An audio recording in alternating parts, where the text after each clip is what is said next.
Oh, baby, oh, baby, oh, baby, oh, baby. Oh, baby. 8:38 p.m. last night, watching the Clippers-Suns game, and Kawhi and KD going at it. Russell Westbrook, Devin Booker. What a performance by him as the Suns tied a series at one game apiece. But at 8:38 p.m., while folding laundry and chilling watching Clippers-Suns, the alert came out that hit the internets and will probably dominate the show all day. Hell, it'll dominate the station here at 95.7 The Game on the Warriors Wednesday.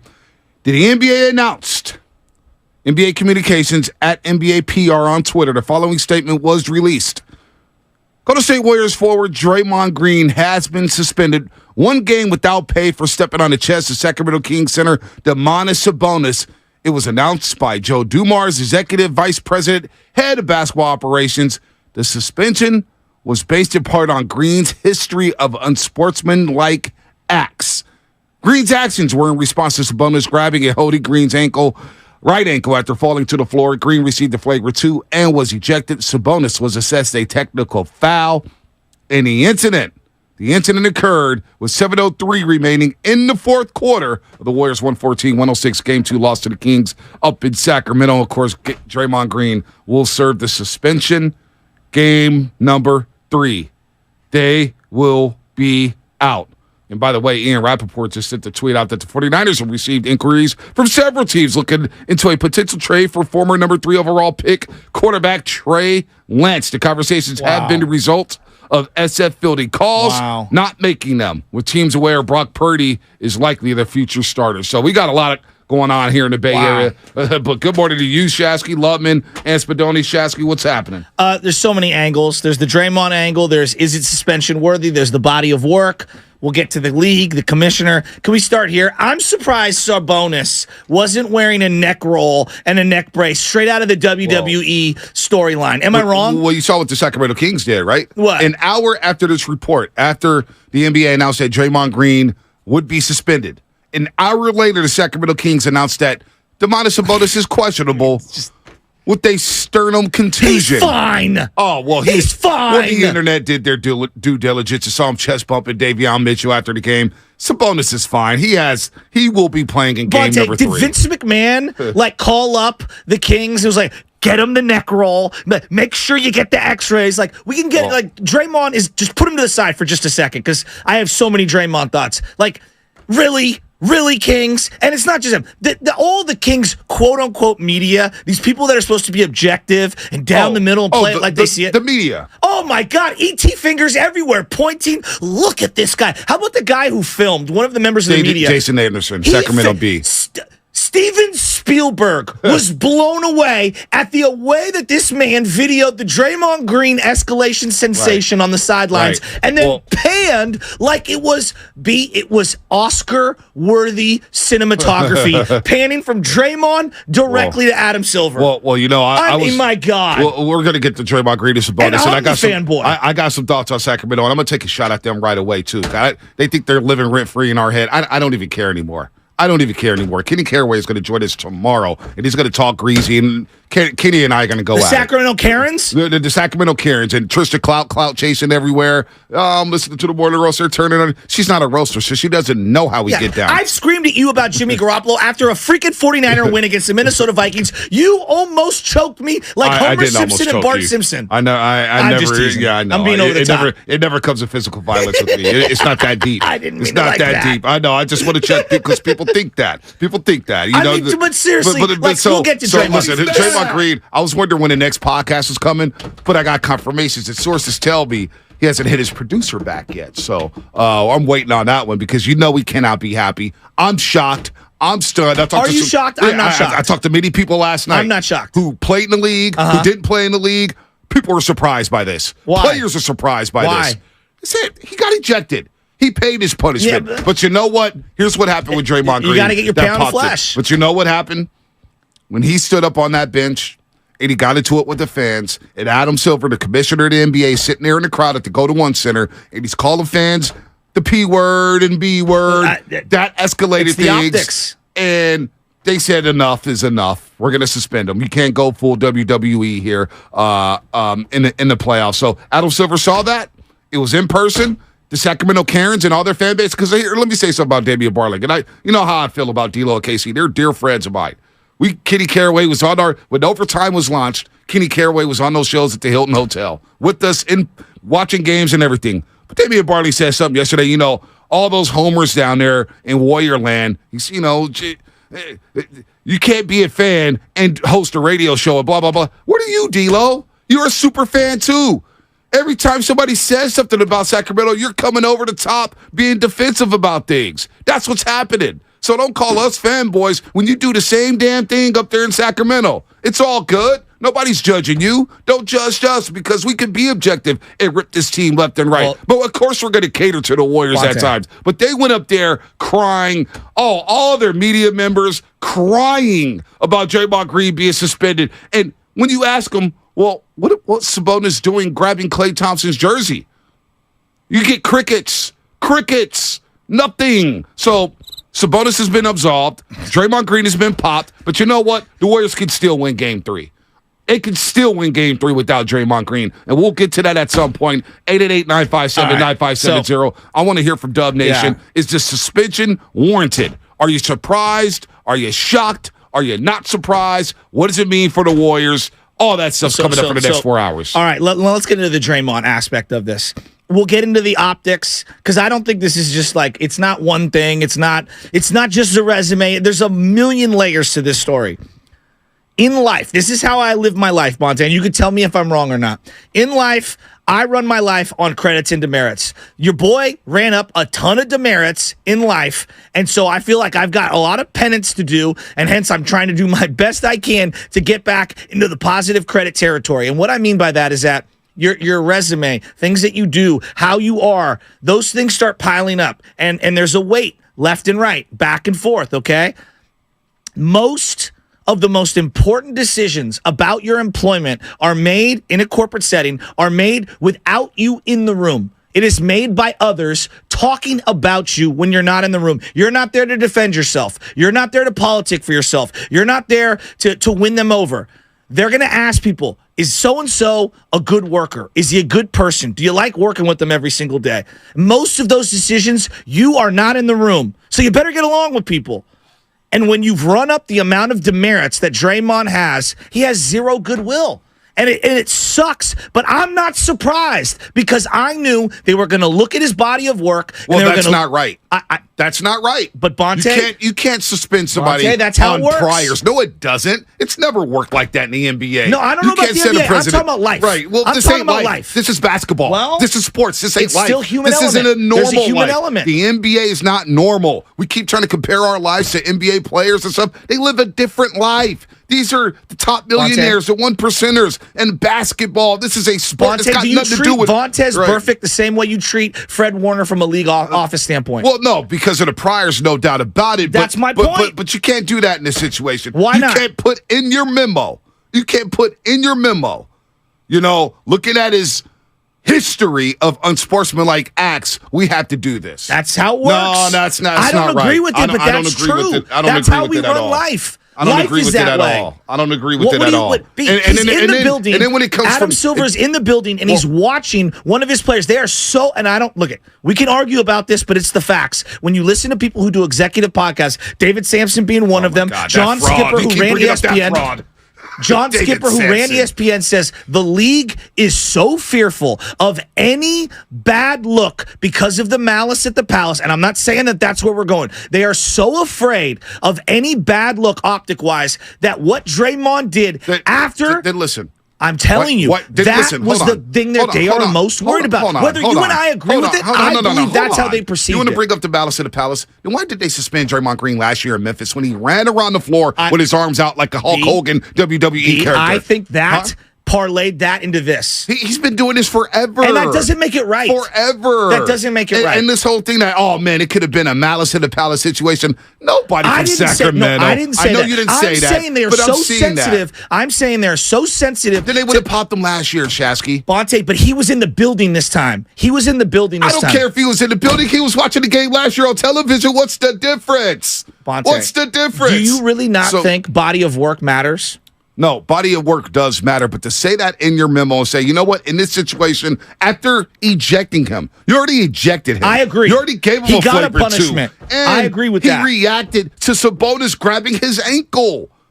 He wasn't the initiator in this situation. But I don't think it was the stomp. See, to me, I think no, the stomp. It had nothing to do with the stomp. No, it was him part stepping. of it. No, it was him stepping up on the chair and deciding the crowd. Exactly. That's what did him in. I agree with that, and I said that at the same time. I said that right off the rip of the show. What got him popped was him standing on the bench, enticing the crowd, calling them the P word, the B word, and all that stuff. But if you're gonna say, hey, listen.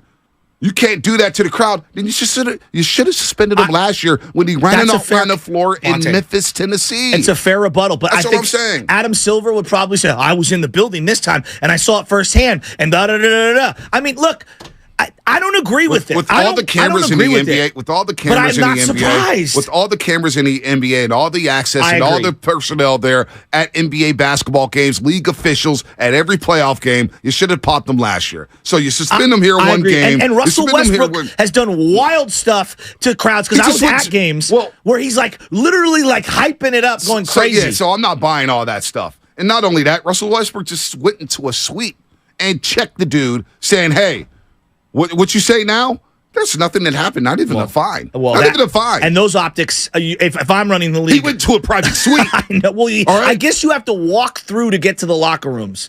It's kind of like the Dallas Cowboys situation. Lisa, that was what Amin El Hassan was saying when he was talking about it with Tom Haberstroh. Like, I didn't know that, I guess, through that stadium, you have to go through, whatever, the suites, the special area. But that wasn't good either. So, Joe Dumars, who played on the Detroit Pistons, the bad boy Pistons, who has mentored Draymond Green for so many years, that he did it. So I wonder who pressured him. And you saw it. And I want to play this sound because Alan Stiles had a tweet. Sabonis, right after the game, "Oh, man, we're just playing basketball." And the contrast of his post-game interviews is night and day. There is no doubt in my mind that after he walked off the set with TNT, Jared Greenberg, who interviewed him, he walked into that locker room. And there were some PR guys or anybody from Sacramento saying, "Hey, we got a chance to pop this guy. So let's prep you up for the next interview after we do the MRI." Well, from that perspective, they're smart for that. Oh, that's Vince McMahon levels of genius. That's how you sell it. You got to sell it to the audience. Like, here's the thing.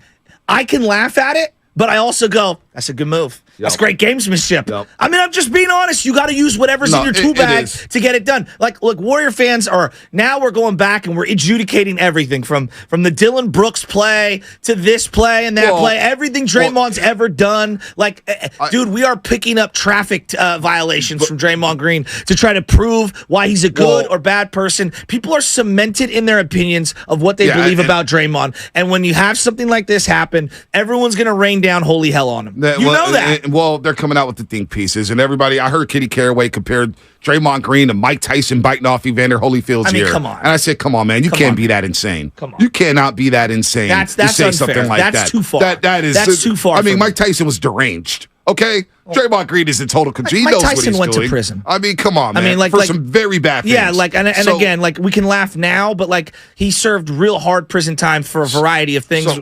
But Draymond Green suspended, and I still believe the Warriors will win Game 3. That's how confident I am in this team. Someone's got to step up. They ain't going down in 0-3, and there's going to be a lot of guys. Jonathan Kuminga, a lot of people don't think he's ready. You know what? We're going to find out in Game 3 if he's ready or not. I actually think in the weirdest of ways, this could galvanize them. Oh, absolutely. And I know people don't want to hear that this morning, but next man up, I have a feeling that they have no other opportunity but other than to galvanize themselves because they're done. So it's not. So anyway, Draymond Green's out. He's going to be popped.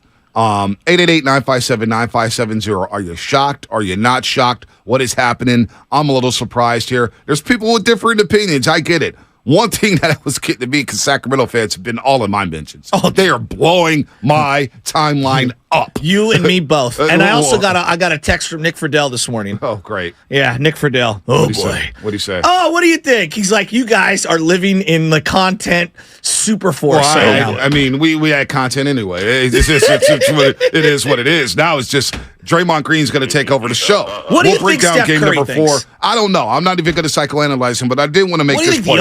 I want to make this point, though, because a lot of people coming down my timeline, Kings fans. About what? Well, Bonte, they're pulling up old receipts tweets with me saying that Dillon Brooks should have been suspended for breaking GP to his elbow. Sabonis was able to finish the game. He played the final 7:03, and he ended game 2 with a monster two-hand jam. You think the ribs had a factor? You think the ribs were hurting in? Dillon Brooks clubbed GP2 in midair on a dunk attempt, which is a basketball no-no. When somebody's in midair, a basketball no-no, and broke his elbow and nearly knocked him out for the rest of the season. Those two plays do not compare to each other. And Dillon Brooks got one game. He got one game. So you're telling me what Draymond Green did yesterday is the same? It's basically the same punishment as Dillon Brooks? But no. Let's put in the memo saying we're going to pop him for priors because of the history of Draymond Green. And that to me is not right. So I don't think that it's a fair comp to go Dillon Brooks, like comparative shopping. That's not what you're doing here, but like comparing what happened with Dillon Brooks to the Draymond situation. Dillon Brooks doesn't have the long list of things Draymond does. Like, that's just a reality. And again, you can disagree. People can think that, you need to judge it solely on this act. That's not how life works. I just know how life works. Credits and demerits. Like, your body of work does matter. The NBA lives a different life, though. They live a different lifestyle. No, it doesn't. Yes, they do. No, what are you talking about? What are you talking about? You don't referee LeBron James the same way you referee Alfonso McKinney. Right. Like, at no level, you don't give the same equity. No. If anything, the NBA, max players, minimum players. It is the most meritocracy that you'll see out there. Like, what are you talking about? No, what are you talking about when you're talking about comparing corporations with the NBA? The NBA is an entirely different corporation. Tolerance. Someone like Kawhi can sit out as many games as he wants because he's so damn talented, whereas Anthony Lamb, for example, you better be ready to play every single game. Well, yeah, he's a two-way player. He's not as good as Kawhi Leonard. Resumes matter. No doubt about that. But in the real-life world, you and I, we're equal to everybody, no matter what. No matter what. No, you might have $1 million in your bank account, and you can afford different representation than someone on the streets who has to use a public defender. No, I can't. Life is not fair. No, I can't. That's one thing I've learned. Life is never fair. Steve is Sabotel. What's happening? You're on the roast. Hey, fellas, how you doing? Thanks for having me on. What's up? I got a quick question for you guys about the Draymond thing. Let's say everything happened the way it does, but Draymond doesn't jump out of that, and he either falls forward and sprains his wrist or hurts his ankle. Is the punishment changed? Does the bonus get suspended for a game? That's a great question. Change at all? Like, what I don't understand is why does Draymond have to get hurt in order to get fair treatment? If that was the other way around and Draymond grounds a bonus ankle, he would have got tossed from the game. I don't think it's a stop. But no, everything should be based on a case-by-case basis. I go to jail for one thing, and then I say 2 years later I commit a crime, or I don't commit a crime, but I'm accused of something. That situation has nothing to do with a situation I caused 2 years ago. No, it basically is. No, it isn't. No, it isn't. You can't it's a pop corporation. somebody based on something they did 7 years ago, 6 years ago, 1 year ago. Well, there's a double jeopardy thing in law, and then which is being tried for the same thing multiple times. And then there's also like your priors and a criminal history. Right. If the police get called to the house for domestic violence multiple times over and over, hell yeah, they're going to use that in court against you. Like but this isn't court. Like, these are human people making decisions, right? This is not the letter of the law. They're going to interpret things the way they do. I don't think it was the stomp. To me, it was the axe, the stomp, plus what he did afterwards. I think it was what he did afterwards more than that. We can argue whether that's even suspensionable worthy. It's not. I don't think it is. He paid his punishment. But I understand. For that situation, to me, he paid his punishment. He got kicked out of a big game. He got kicked out of the game, 7 minutes left. I agree. In a 1-0 series lead in game 2, he got kicked out. What 7 minutes left. Is that the caller made a great point, Bonte. It almost is unfortunate that he had to hurt himself on the Sabonis play to be able to have a case.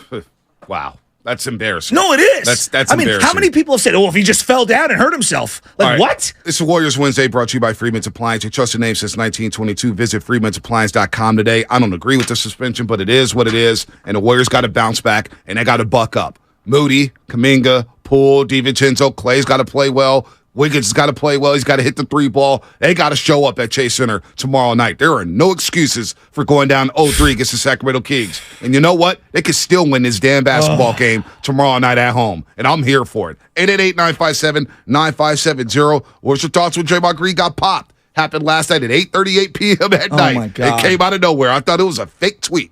Well, it wasn't a fake tweet. He's gone for game number 3. This segment was brought to you by Golden State, serving the Bay Area for 3 generations. When you succeed, we succeed. Visit GoldenStateLumber.com. And do not forget, we are giving you the chance to go to game number 4. Listen today between 7:30 a.m. and 8 o'clock as we give one lucky listener a chance to win a pair of tickets. That's today in between 7:30 a.m. and 8 o'clock. When you hear this sounder, Day-Day! be the 5th caller on the contest line to win 415-951-2386. And as always, get your playoff tickets at Warriors.com, the only place to get tickets that are 100% guaranteed not to be fraudulent. Your chance to go to Game 4 is brought to you by the Next Generation 10G Network, only from Xfinity. The future starts now. What's coming up on the game sponsored by 7-Eleven? Your calls, 888-957-9570. Let's roll, baby. Draymond Green pot for game number 3. Your thoughts. That's coming up on the roast. At 7-Eleven, our hot coffee is fresh or it's free.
Take it away, Bonte.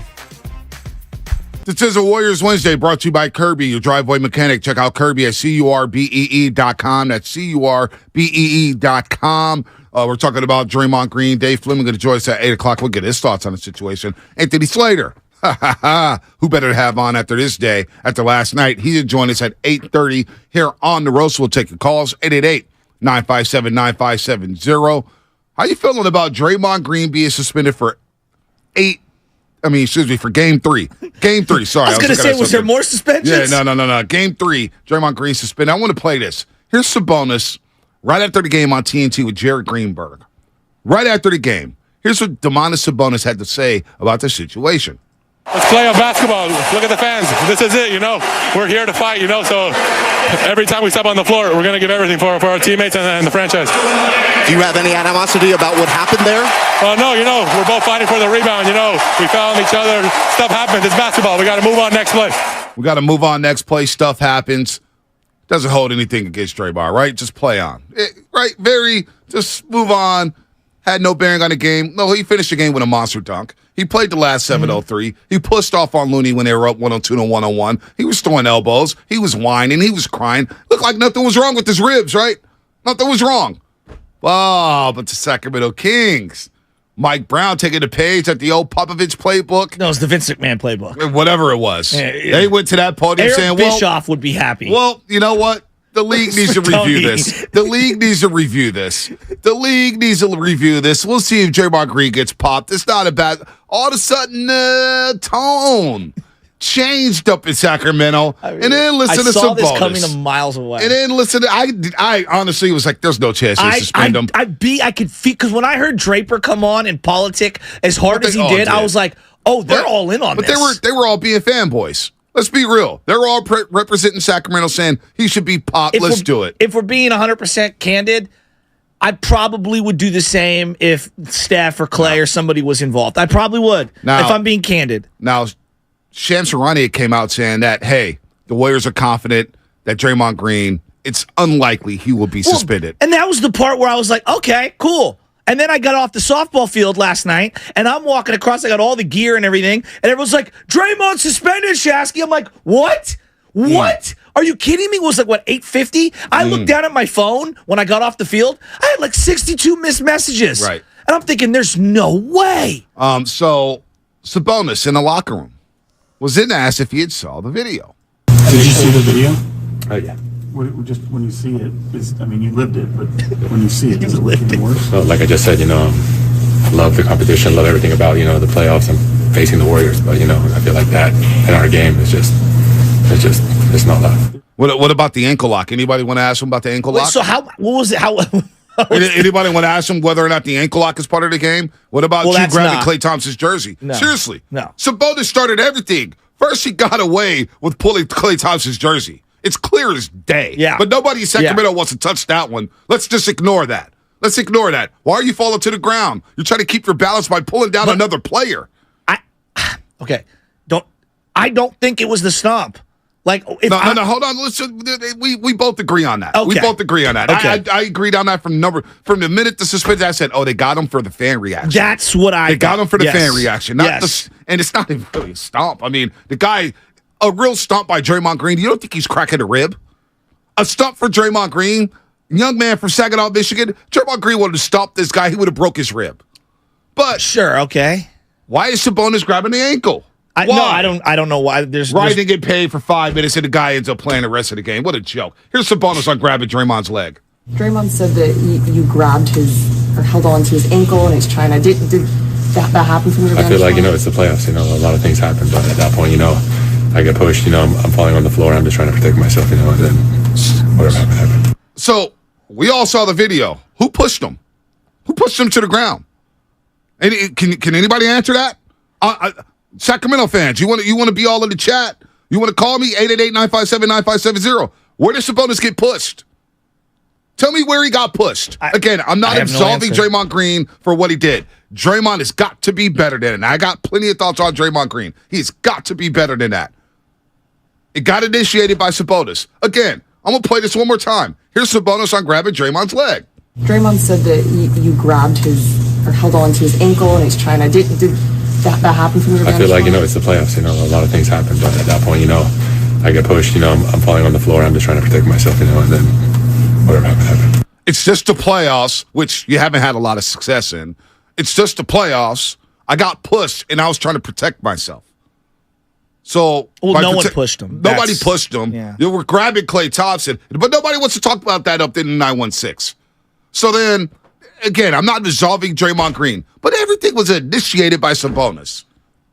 So for him to come out like an angel, be able to play the rest of game two, that's finish the game with a dunk, I and agree. then go out there and fake MRI saying we're going to check for his he's ribs not and the everything. victim. No, he's not the victim at all. And then the Kings coming out with a report. The both of them did dumb things. See, that's the part where I keep coming back to. They both should have been equally punished in real time.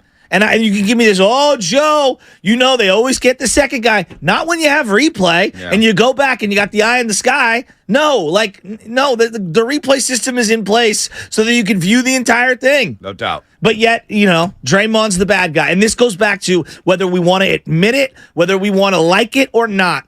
I always feel like body of work, who you are, all those things factor into every decision and how we perceive things. Had Steph Curry jumped up onto the chairs and started going like this to the crowd, it's viewed different. It just is. And I'm not saying I even like that. I just know that that's part of the reality. I think if Draymond Green, let's say Steph Curry did stomp, I think the Kings would have made a bigger deal about getting him popped. Because it is Stephen Curry. Oh, I was talking about the stepping on the not Sabonis, jumping up onto the chair afterwards and talking to the crowd. I think that's perceived differently. Yeah, it is. If it was Steph Curry. But maybe. I think Sacramento Kings fans, if they saw Steph Curry do what Draymond Green did, stepping on the bench and everything, Carmichael Dave, Caraway, Damian Barkley. He tweeted out, Carmichael Dave, tweeted out, the guy who looks like he rolled right out of bed. So tweeted out, there was violence in the air as Draymond Green. Right. He's going this to the crowd.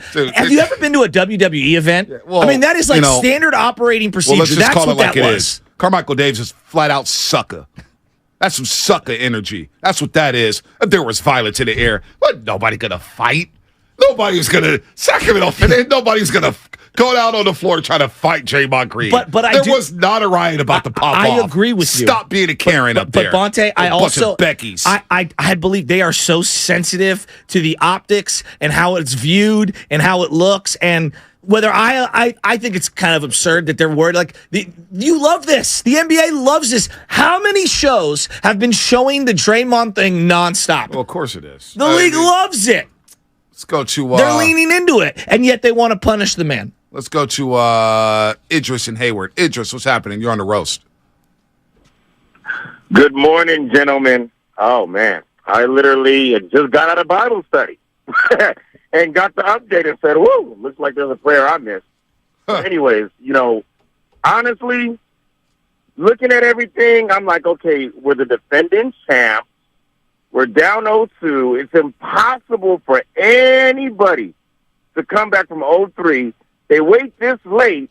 You saw his ankle was grabbed, and you decide to do this. So you're essentially saying, yeah, Warriors, if you even had any chance, we're going to make it that much less. But then I find out that Silver's in the building, and I put myself in his position. Like, if I'm there with family or whatever, friends, maybe doing a possible deal with some type of collaboration, and I see that going on, and they put on the big drink, you got to do something about it. So I'm kind of in that position where it's super whack, and it actually takes from the Kings and the Warriors because there's an asterisk on the Kings to say you won because Draymond got suspended, and there's an asterisk on the Warriors saying we lost because we lost Draymond. So it sucks, but at the end of the day, it's like I'm mentally drained, but if we can find a way to win this Game 3, oh, my goodness. But that's all I got, fellas. God bless y'all. Keep up the good work. Thank you, Idris. I appreciate you. Look at this. 916 Neighborhood Watch. A little Sacramento King fan in the chat. 916 Neighborhood Watch is you the sound name? like a cop. You sound like a snitch. Yeah, he sounds like a snitch. Malice in the Palace changed the NBA forever. And Draymond tried to provoke another one. See, that's Bonte, you're dumb. But Draymond Green tried to provoke another Malice in the Palace. I think that's absurd. But That's what I'm talking about. There's this weird optics, and we make these sweeping generalizations, like what Draymond was doing there, going like this, where I'm basically fanning my hands here, is all of a sudden now jumping into the stands and swinging. Come on. We're making these huge leaps to make Draymond Green out like he's like a legitimate criminal. That's not fair. No, we're really vilifying. Now, in terms of the NBA landscape, has he done some questionable things? That is undeniable. But he's never done anything with a fan or anything off the court or we are treating this man. I mean, we're really comparing him to the Mouse in the Palace and Mike Tyson. We're comparing what he did last night. That's not fair. We're comparing what he going did too far. We're comparing what he did 2 days ago to what Dylan Brooks did to GP2 last year. Where it could have changed that man's career. Yeah, no, it's physically. A lot of suckers up there in Sacramento. That's what's happening. That's what I'm finding out. It's a lot of suckers up there. You can think both things. You can say, Draymond, you got to have emotional accountability. Draymond, that's what's coming out like that. And I got a lot of good friends. There's a lot of good King fans. I don't want to put all these guys, but when you see a text like 916 Neighborhood Watch, who's been in the chat all week long, he tried to entice. Oh my God, this is going to be a disgusting show. This is. I was not looking forward to this one. All right, what's coming up on the game? Sponsored by Fremont Bake, full service baking, no compromises. Again, we're giving away Game 4 tickets, giving you a chance to go to Game 4. Listen today between 7:30 and 8 o'clock as we give one lucky listener a chance to win a pair of tickets. That's today in between 7:30 and 8 a.m. When you hear this sounder, Day-Day. Be the fifth caller on the contest line and win 415-951-2386. That's 415-951-2386. As always, get your playoff tickets at Warriors.com. The only place to get tickets that are 100% guaranteed not to be fraudulent. Your chance to go to Game 4 is brought to you by the Next Generation 10G Network. Only from Xfinity, the future starts now. The 2023 Mountain Winery concert season is here with performances by Smokey Robinson on June 23rd, Chicago on August 29th and 30th, and many more.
You're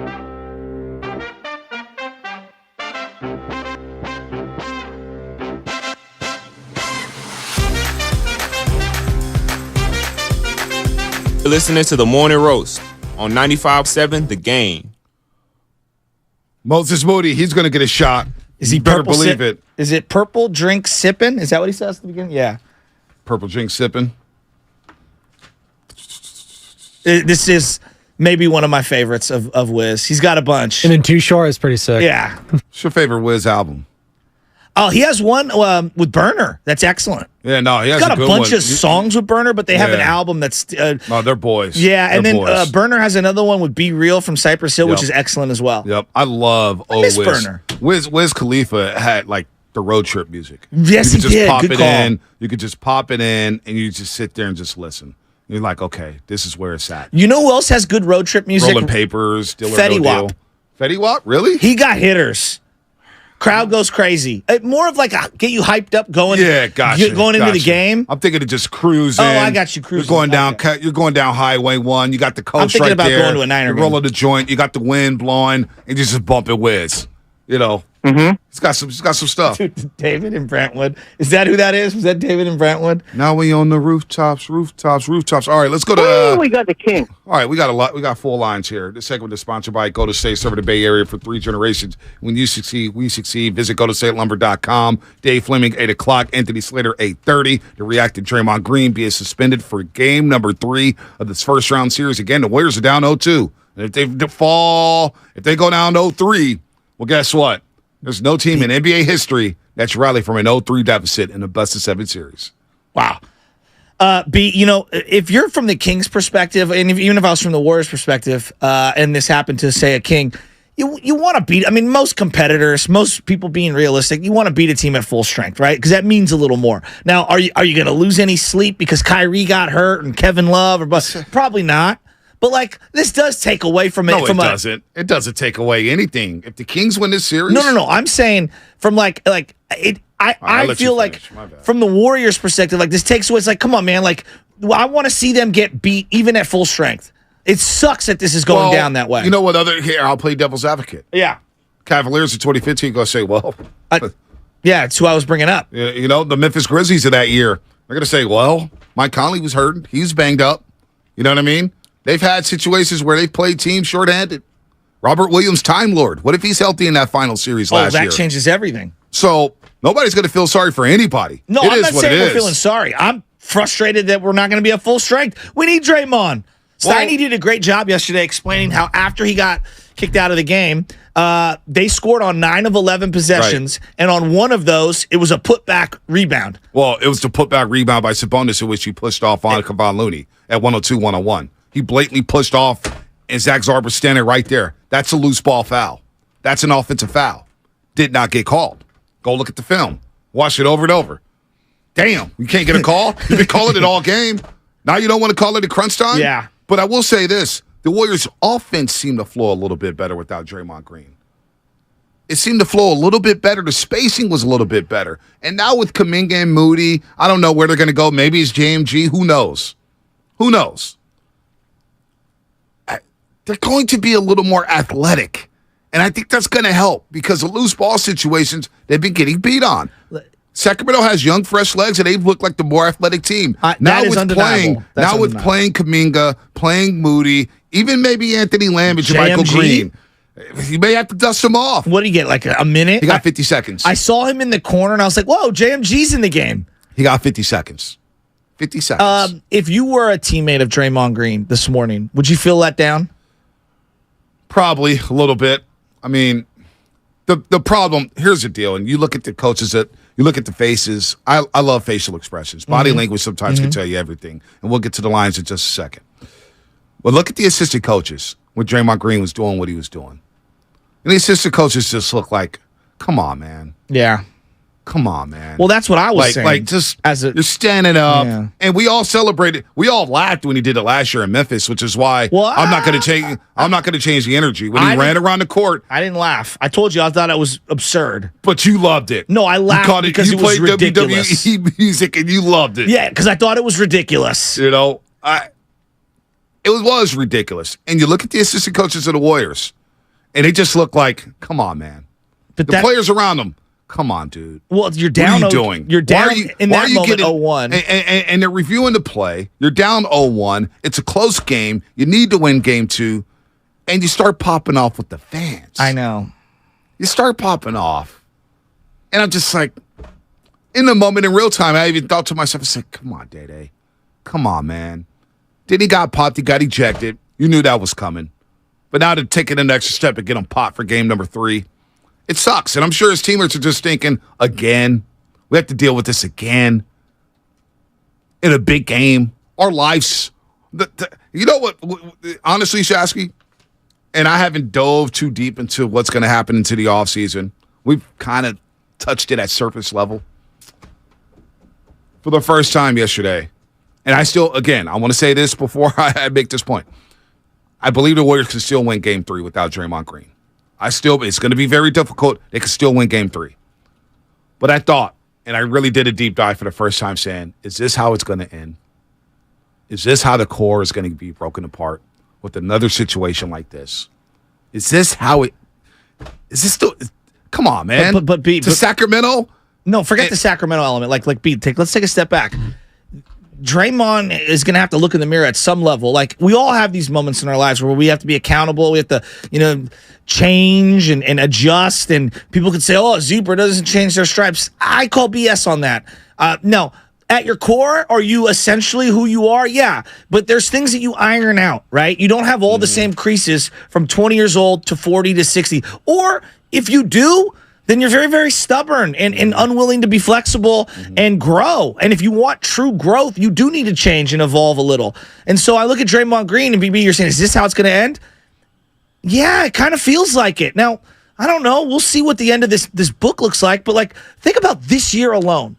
He wanted the extension 2 years before his deal was even up. When the management has told everyone, we don't give anyone extensions, 2 years out. We do it at minimum 1 year out. You got to wait till September, October of the year that your deal is expiring. Okay, boom. Then in the offseason, after winning a championship, you should be riding high on the championship. He does the sit down with Kevin Durant, and he's alienating Bob Myers and Steve Kerr and saying they screwed up the situation, lacking accountability on his own behalf. In that situation, the whole Jordan Poole thing, we can continue to go over that, but that's not going away. And his behavior with officials and teammates over the years, it is what it is. But people can deny it. Well, here's the deal: the organization, in some sense, have allowed it. Oh, they've enabled to a degree, absolutely. So where do they fall in line with this? Oh, well, they're I don't want to say full on enabler, but they're definitely a participant. They're a participant, but we also don't know, Bonte, to be fair, we don't know what's going on behind closed doors. We don't know what people are saying. Well, I know what's going on the surface. Well, then that's, yes. So, 888-957-9570. And what does Steph think? What does Clay think? You're saying, oh, it's unfortunate it's going out like this. No, Draymond's only got himself to blame in this situation. We can argue about whether the suspension was worthy or not. His own actions led up to them even determining this. It sucks, but it's real. Well, here's where my mindset goes, though. So you're going to suspend Draymond Green for 1 game. Dylan Brooks literally broke GP2's elbow last year and clubbed him in the head. He got 1 game. I don't care about priors or whatnot. That, to me, is not equal. That's not equal. It's not. Well, they would tell you that the individuals aren't equal. And I know you would say, you can't go on price, but you do. Life isn't about isolated incidents. So let me break a guy's elbow. That was wrong. I quote-unquote stomp on a guy. The guy plays a final 703, does an interview right after the game, puts on his Prada jacket, starts singing a different tune. But they said to you in the letter, Bonte. I know, which is bad optics. Which is bad on the NBA. Well, it's even worse optics from Draymond Green. I agree. I think it's terrible on the NBA. Willard had a great tweet yesterday. Decision. I don't agree with Mark Willard a lot of things. I really don't, and I love Mark Willard. We just see things differently. But Mark Willard had a great tweet yesterday. What's that? Last night about the Draymond Green suspension. And he sent that out yesterday. He said the fact that the league literally wrote that this was based on history rather than the present makes it even worse. You're going to affect the series based on prior years? It's just a terrible precedent. And I don't agree with the suspension. Do you agree with the suspension? No, I think it's an overreaction. To me, it's an overreaction. Thank you. And then you put in the letter of the law but I'm not surprised. It's talking to people around the league. Texting, using it because I stayed up for a while because the suspension happened. I was like, oh, boy. Oh, I was amped. Here we go. I was also waiting for Mandalorian to drop, which it didn't. Well, yeah. I thought it would drop at 9 o'clock. It didn't. I was not waiting for that. Yeah. I was in straight up NBA playoff basketball mode. Straight up. All the other shows, like my girl and I did watch Barry the other day, but last night she said, Dave, no, I'm in basketball. Have you been paying attention to what's going on with the Vanderpump thing? The hell is Vanderpump? Come on, you know what Vanderpump is. Don't be naive. Hell is Vanderpump? I have no idea what You got to Google is. it.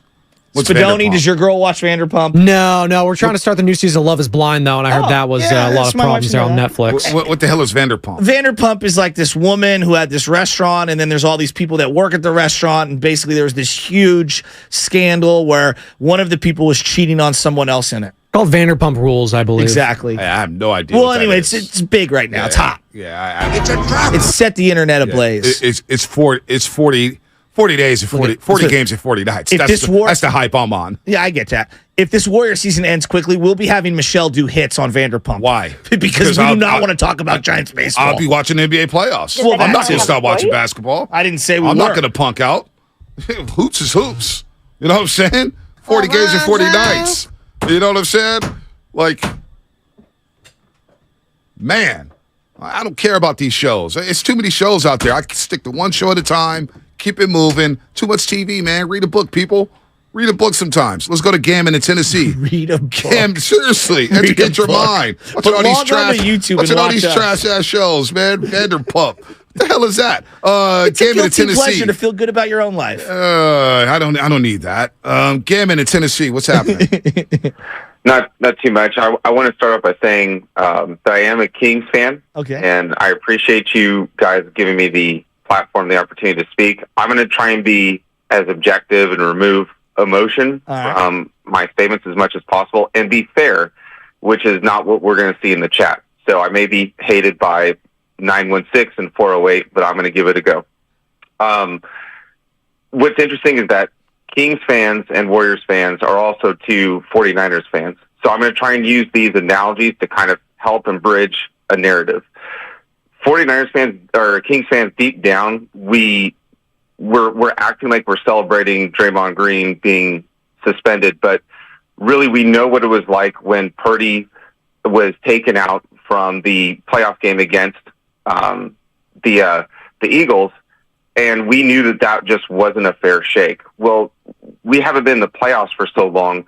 We want this Warriors team at full strength, so in that way then we can really feel validated and get the recognition that we feel that our city deserves. Number two, second point, was we remember when Deebo Samuel was dealing with an ankle injury. We were going up against the Seahawks. The Seahawks player did a dirty Sabonis-like move and was grinding or twisting his ankle. And then Deebo Samuel, with his emotional intelligence, knew he put the team before himself, and he didn't react. And instead, then the Seahawks player got ejected. And then here's the last point that I wanted to make. I forgot about that play. This is in the playoffs. There's this thing called mental warfare, especially in the NBA. The Pistons and Bulls series had the Jordan rules. When the Kings played the Lakers, we introduced the Hack-a-Shack. Right now, I'm going to say this one is called trolling Draymond Green, and how Draymond can't, because it happened with Malik Monk in Game 1, and it happened with Sabonis in Game 2. He's not going to be able to play in Game 3, but I'm almost willing to bet $1,000 that there's going to be some kind of trolling on him on Game 4, because we have to admit it. He's more clearly susceptible to this kind of antagonization than any other Warriors player, and how he doesn't recognize this is beyond me. Thank you for your time. Yeah, Gammon, the good call. Here's the thing, and I'll read the legal. You're listening to 95.7 The Game, KGMZ FM, and AC1 San Francisco, always live on the free Odyssey app. We're out there like Draymond Green is not aware of what's happening. We're basically insulting his intelligence. Draymond Green is one of the smartest players in the last decade. In terms of basketball IQ, knowing where to be, he knows exactly what's going on. Yeah, but does he have control? I think he has control. I think there's times that he loses control. I don't think that's outlandish. Chaos. I mean, he went nuts yesterday or the day before with the crowd stuff. Hopefully I mean, he got suspended, Bonte. Like, I don't think we could say that. Like, yes, he is. He got suspended because Adam Silver was in the stands. Yeah, he didn't get suspended for the act. So if you're smart enough, then maybe you'd read the room. Player, well, he shouldn't have stood up on the bench and enticed the fans. That's part of what he's saying. So that's he lost control. It's okay to say it. Like, he's done this a bunch of times. Xavier McDaniel, 920. We'll get his thoughts on everything. Xavier McDaniel, 920. Had the dump button ready for him. The last segment was sponsored by Golden State, serving the Bay Area for 3 generations. When you succeed, we succeed. Visit GoldenStateLumber.com. Let's go to Sean in Richmond. Sean, what's happening? You're on the roast. How you doing, man? Good. How you doing? Let's just be real about this. Okay, at the end of the day, you're a man, right? What Sabonis did, I would have reacted the same way because they've been doing some dirty ticky-tack stuff the whole game, the whole series. Now, every time something happened with Draymond, it get blown out of proportion. The whole situation with LeBron jumping over him and everything like that. Like, come on, man. Like, what is he supposed to do? Right. Like, he's trying his best to get that physicality in there because the Warriors don't have it. The Warriors are not being physical at all. The rest is, like, against them. So we're going against everybody in the whole division. So it don't make no sense to me. Like, when is the fact that Draymond get his due rights? It'd be like, when is he supposed to act like a man? Like, I'm not going to have nobody jump over my head, and I'm not going to have nobody grab my ankle. So if he would have pulled Clay down and Clay would have did something to his Achilles or his meniscus or anything like that, then what would we be talking about? Yeah. No, I'm with you. But Bonte, I keep coming back to. I'm with you. To me, the action is one element of it. No, he got But the popped. reason that he got popped was because of what he did after that. No, I agree with that. I said that from the get-go. That's what got him popped because Adam Silver was there. You're calling fans all kind of names. You can't do that. No. You can't stand on the bench and do that during the review. Yeah. You're hyping up the crowd or whatnot. Now, all those Karens up there in Sacramento talking about, oh, man, the balance in the palace. That's overblown. It's so overblown. Like, stop. You want them popped? Fine. You want them popped? Well, you got them popped. All right? You went up there, cried, left and right. You got them popped. He also got himself popped. Like, we can meet in the middle on this one. He got himself. He's not innocent. No. But all I'm saying is, what's up with Sabonis? Why is the initiator going to be able to play in Game 3? Don't give me this bogus report that he's questionable for Game 3 with a bruised sternum. Fine. I don't believe that at all. I mean, come on. I mean, again, I keep joking that it's like a WWE script. He's going to come out with the neck roll, and he's going to be sitting there like he's Shane McMahon after fighting in the King of the Ring with the fake neck roll. Give me a break. But like the reality is, Bonte, that he put himself in that situation. How? How did he put himself in that situation? How? He told you after the game that Malik Monk grabbed his leg in game number 1. Yeah, but Malik Monk's not jumping up after getting a technical. He didn't get a technical. Nothing got called in that game. Nothing got called. But Bonte, how you control yourself and your emotional response to those things matter. I'm not saying that what he did was right. Again, I want to make myself clear for the 15th freaking time in the last hour. What he did, standing on the bench, was not okay. His teammates didn't think it was okay for my situation, from my vantage point. His assistant coaches didn't like what he was doing. And going at the fans like that, you cannot do that. I'm talking about what happened on the floor. What happened on the floor when the guy grabs your ankle and you're trying to run, and Sabonis is getting away with murder down there in the paint, crying left and right. Hell, after game 1, we were talking, I cannot stand Sabonis. He's getting away with everything. Yeah. And all of a sudden, he's absolved? No, he's not absolved. All of a sudden, he's playing game 3. Well, he got to play the last 7-on-3. I mean, he got away with a push off on Clay. Got away with a push off on Kevon Looney. But the league would tell you, that Sabonis doesn't have a CVS laundry list of issues. And when the situation happened, he didn't jump up and incite the crowd. That's what they would say. Whether I agree with it is different. I think it's an overreaction. But Bonte, that's what they're telling. They wrote it in the statement saying to you, yes, his prior stuff Have you ever seen that in a memo? No. We're in uncharted territory. I've never seen that in the memo. No. That's the problem here. You never saw anything like that in the memo.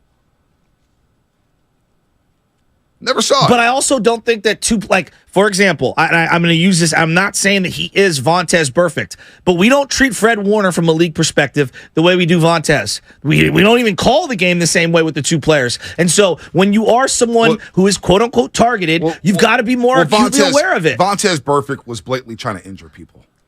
And there are That's people the dirtiest that of the think dirty. Draymond. He's the dirtiest of the dirty.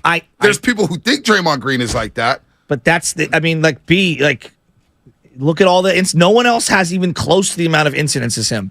Like, we've got to acknowledge some of it. Like, you can't be in denial. I'm not saying you. I'm saying Draymond can't be in denial on what he has done. He also has to be acutely aware of that. And knowing what he has done, he needs to be more in control. Pryor should not have anything to do with this, but okay. Nacho, Hayward, Nacho, what's happening? You're on the roast.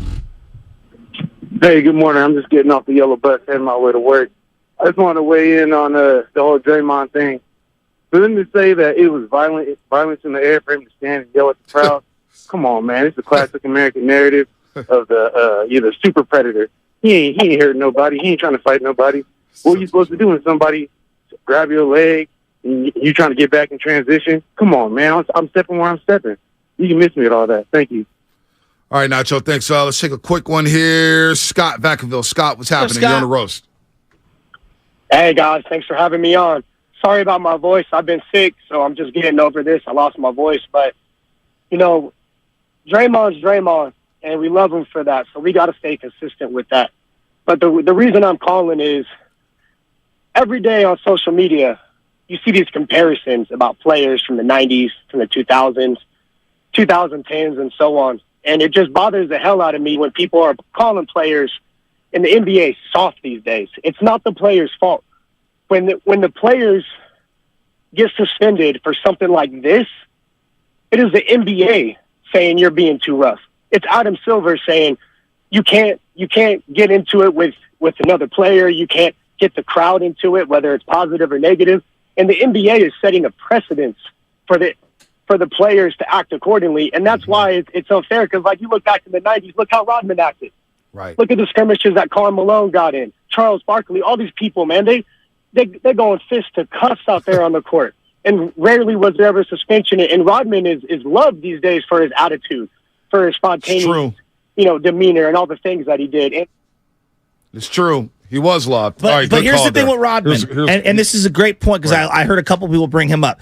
He baited others into doing the wild shenanigans. Yes, did he kick a cameraman? He did. That was during a certain. But Karl Malone and him, one of the more famous ones, Karl Malone was the one who got so worked up and did something to him. Didn't get suspended, though. No, he didn't. But Karl Malone also didn't have a bunch of stuff on the court. You know Karl Malone's history? That's off the court. Yes, no. On the court. On the court. Go Google Karl Malone on the court. Elbowing dudes in the temple. All right? Hitting people in the nuts. Karl Malone was dirty. Draymond's the only guy who's been suspended multiple times in the last 10 years. Dirty. All right. Go look at Karl Malone on the court. To say he didn't do anything on the court is a joke. He did a lot of things on the court. Elbows. What? Slaps. What? All right, we're going to wait.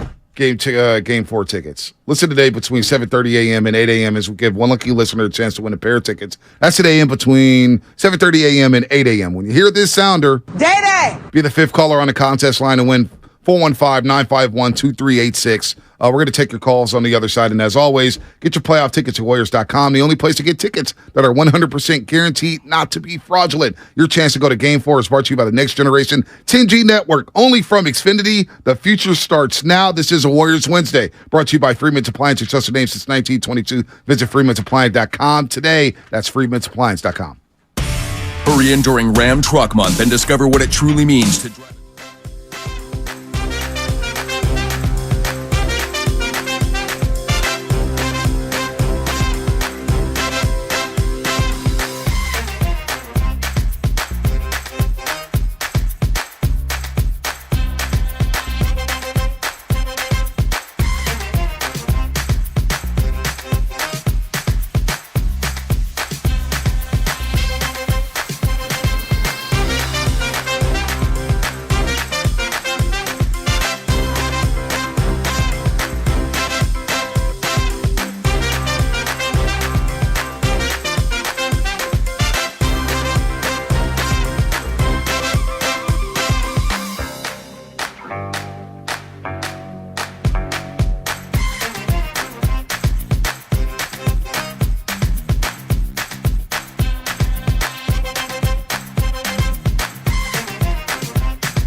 And the franchise. Do you have any animosity about what happened there? No, we're both fighting for the rebound. We found each other.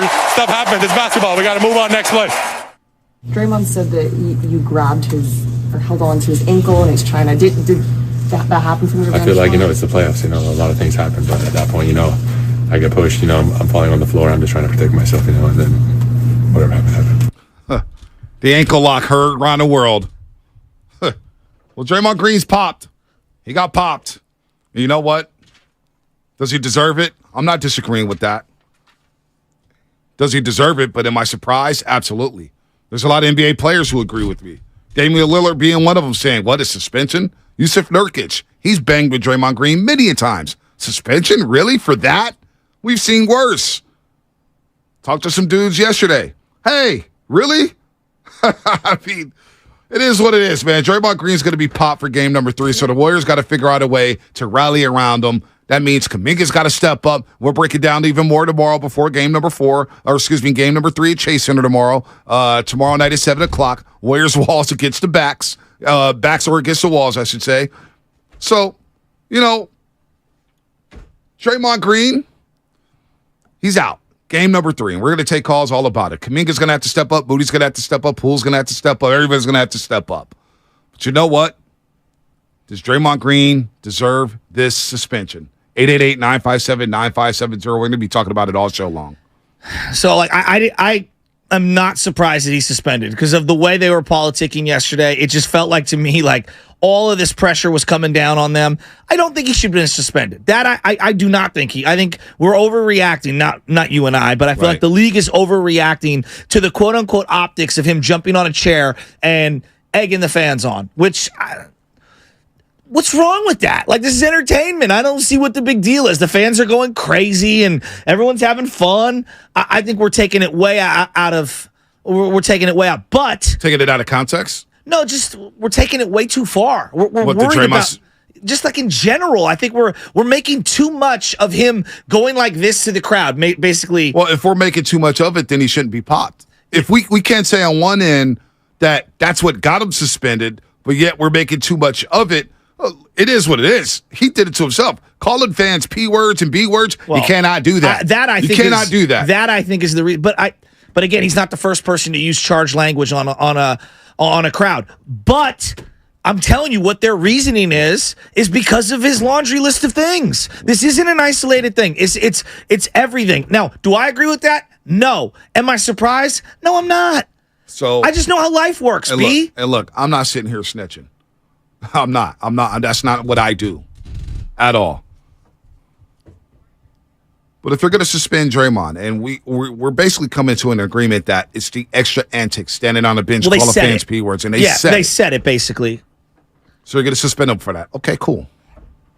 So now NBA players like Russell Westbrook, who's had a lot of priors, can walk into his suite, a private suite. I don't know if it's on the way to the arena or not, but he walks into a private suite. And he checks a dude saying, what was that? That to me was more an egregious act of optics than this was. But I agree with you. But nothing.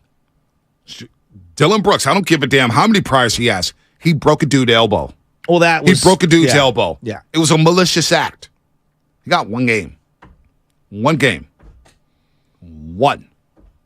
I don't agree with that one. Damn near lost his whole season. Well, he could have lost his career because that was at a point where he was going to be a free agent. So, like he could have lost more than that. I don't know what's what, but they want to say it's a laundry list. Can we agree there?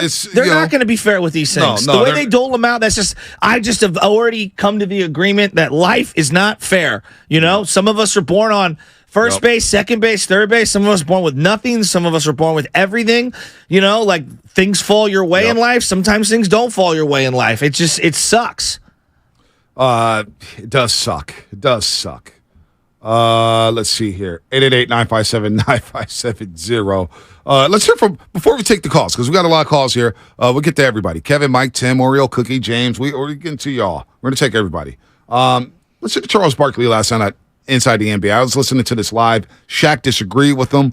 But here's what Barkley had to say about the Draymond Green suspension.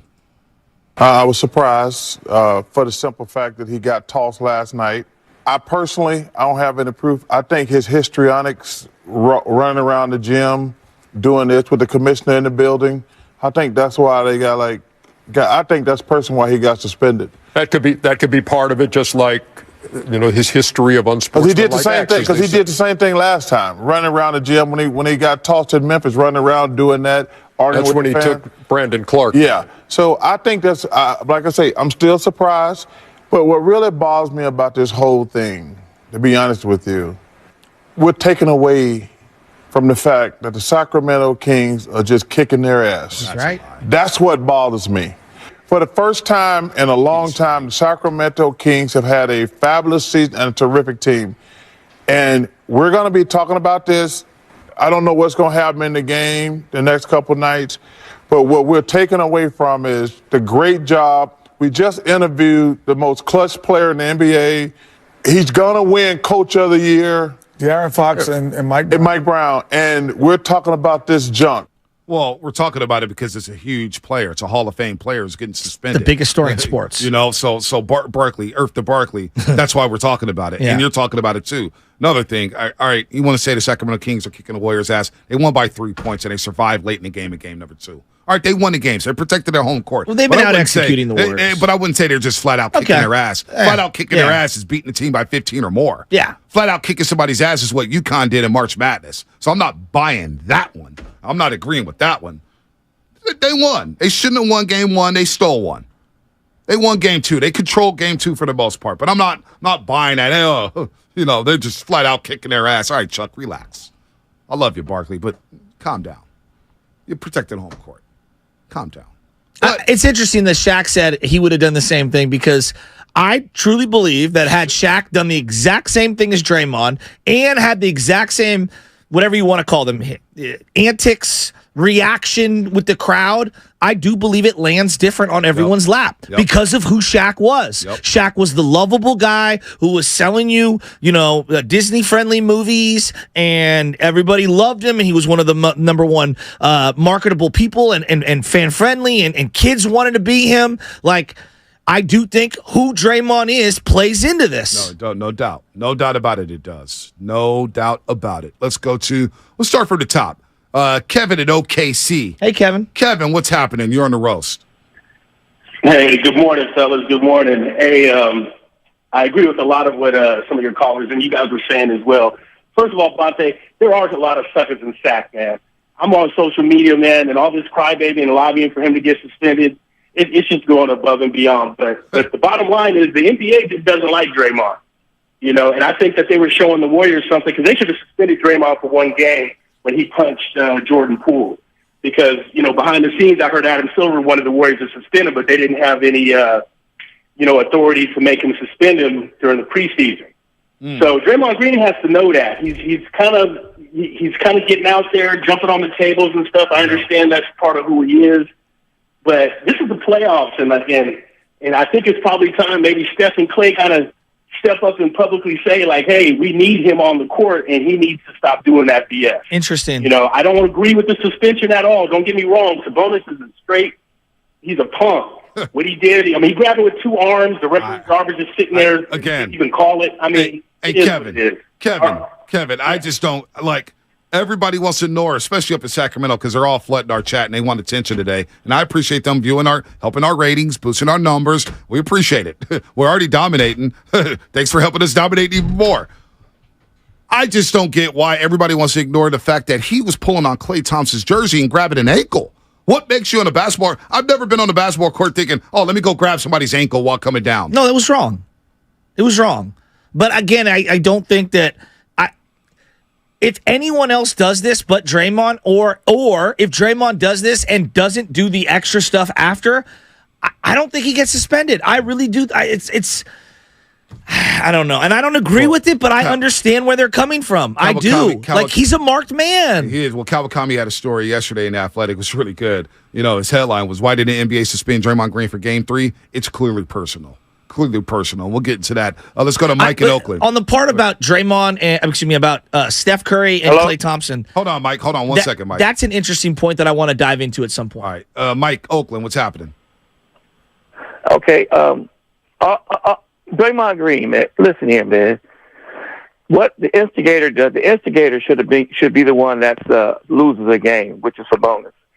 But Draymond, at the same time, man, you don't go and jump on instigate the crowd, jumping on the table. That right there shows out of control. So what happens is it forces Adam Silver to say, you know what? I got to get this dude up out of here because he's out of control. There's just too many things. Yeah. If Draymond would have been just silent, he would have been okay.